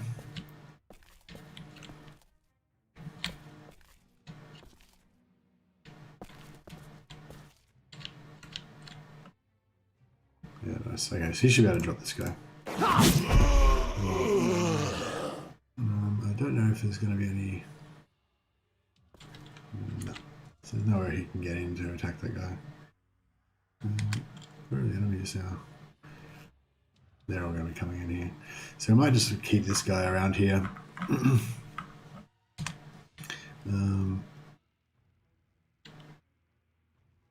Yeah, we'll keep him sort of in here.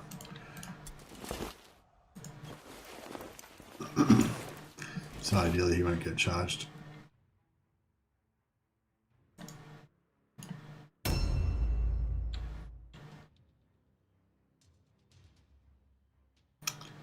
I would like to go over there and get that wordstone, but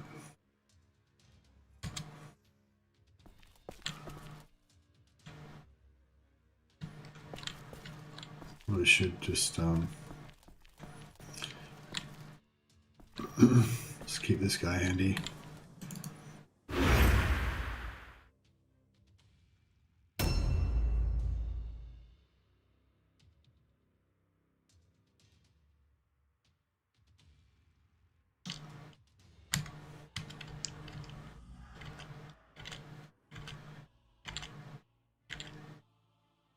Really need to remember how you check your inventory. I'm sure there was a button where you can see what's in your inventory. I just can't remember what it was now.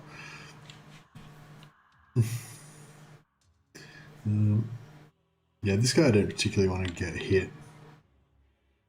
We'll just get him up close. Like here.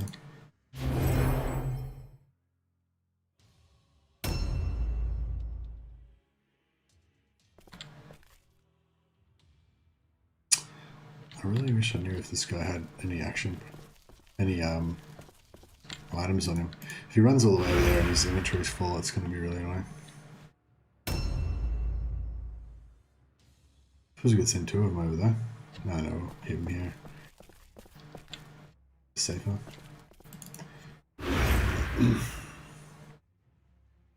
Yes, I love having just heaps of guys. It's cool.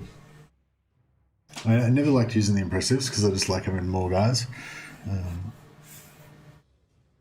Whereas Necromunda is going to be a bit more like having like 5 impressive, I guess. Like 5 really cool guys that have lots of gameplay options and stuff, but not having as many guys. Okay. So we really need to do this guy before his attack. He's got a bit vulnerable. Alright, that was good. That was what we wanted. There, dodge stance.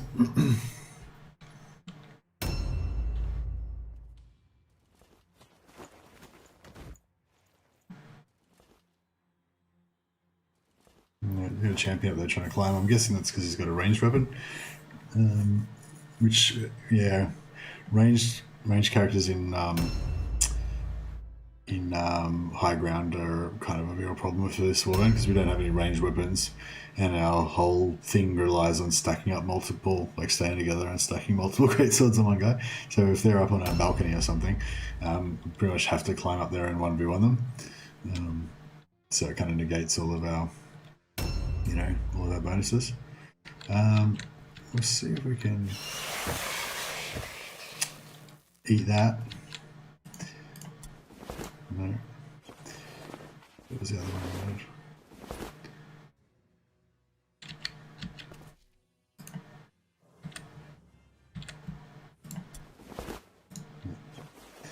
Alright, this guy's inventory is full anyway, so...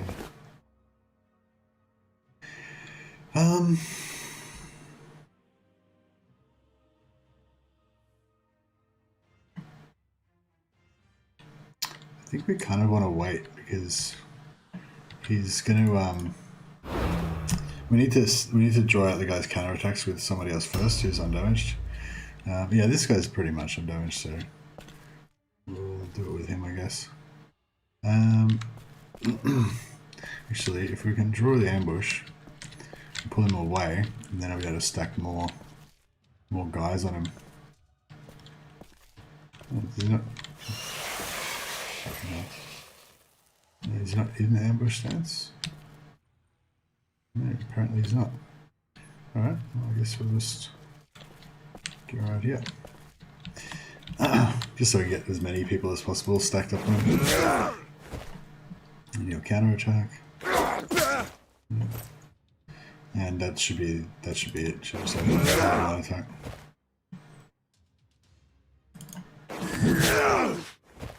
Yeah, so now I can use the Youngblood without any fear of dying. Yeah, so it's kind of getting the hang of it now.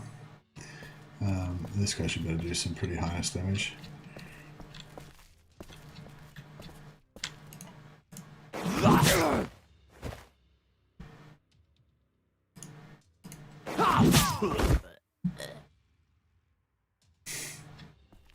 Good death noise. Objective completed.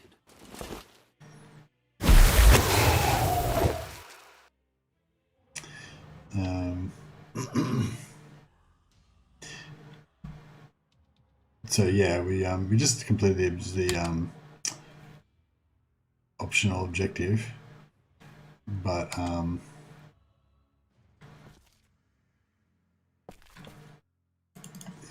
which gives us more experience, but we don't really care about that. So yeah.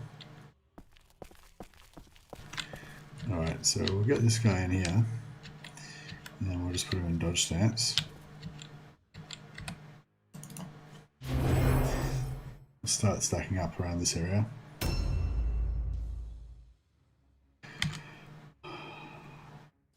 Just gonna play it very boring. I'm just gonna figure out how to Mordheim. Oh, wait, I'll mute my microphone.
A new round has started.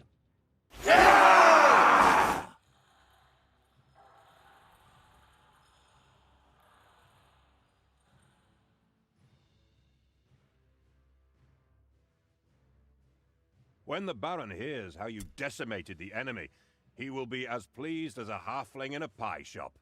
He may even send a bit of gold by way of gratitude.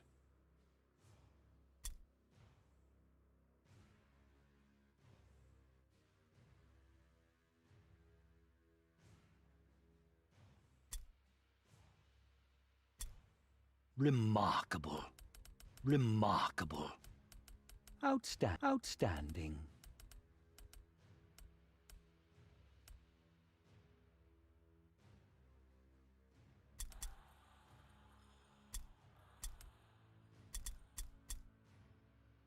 Market stock has been replenished.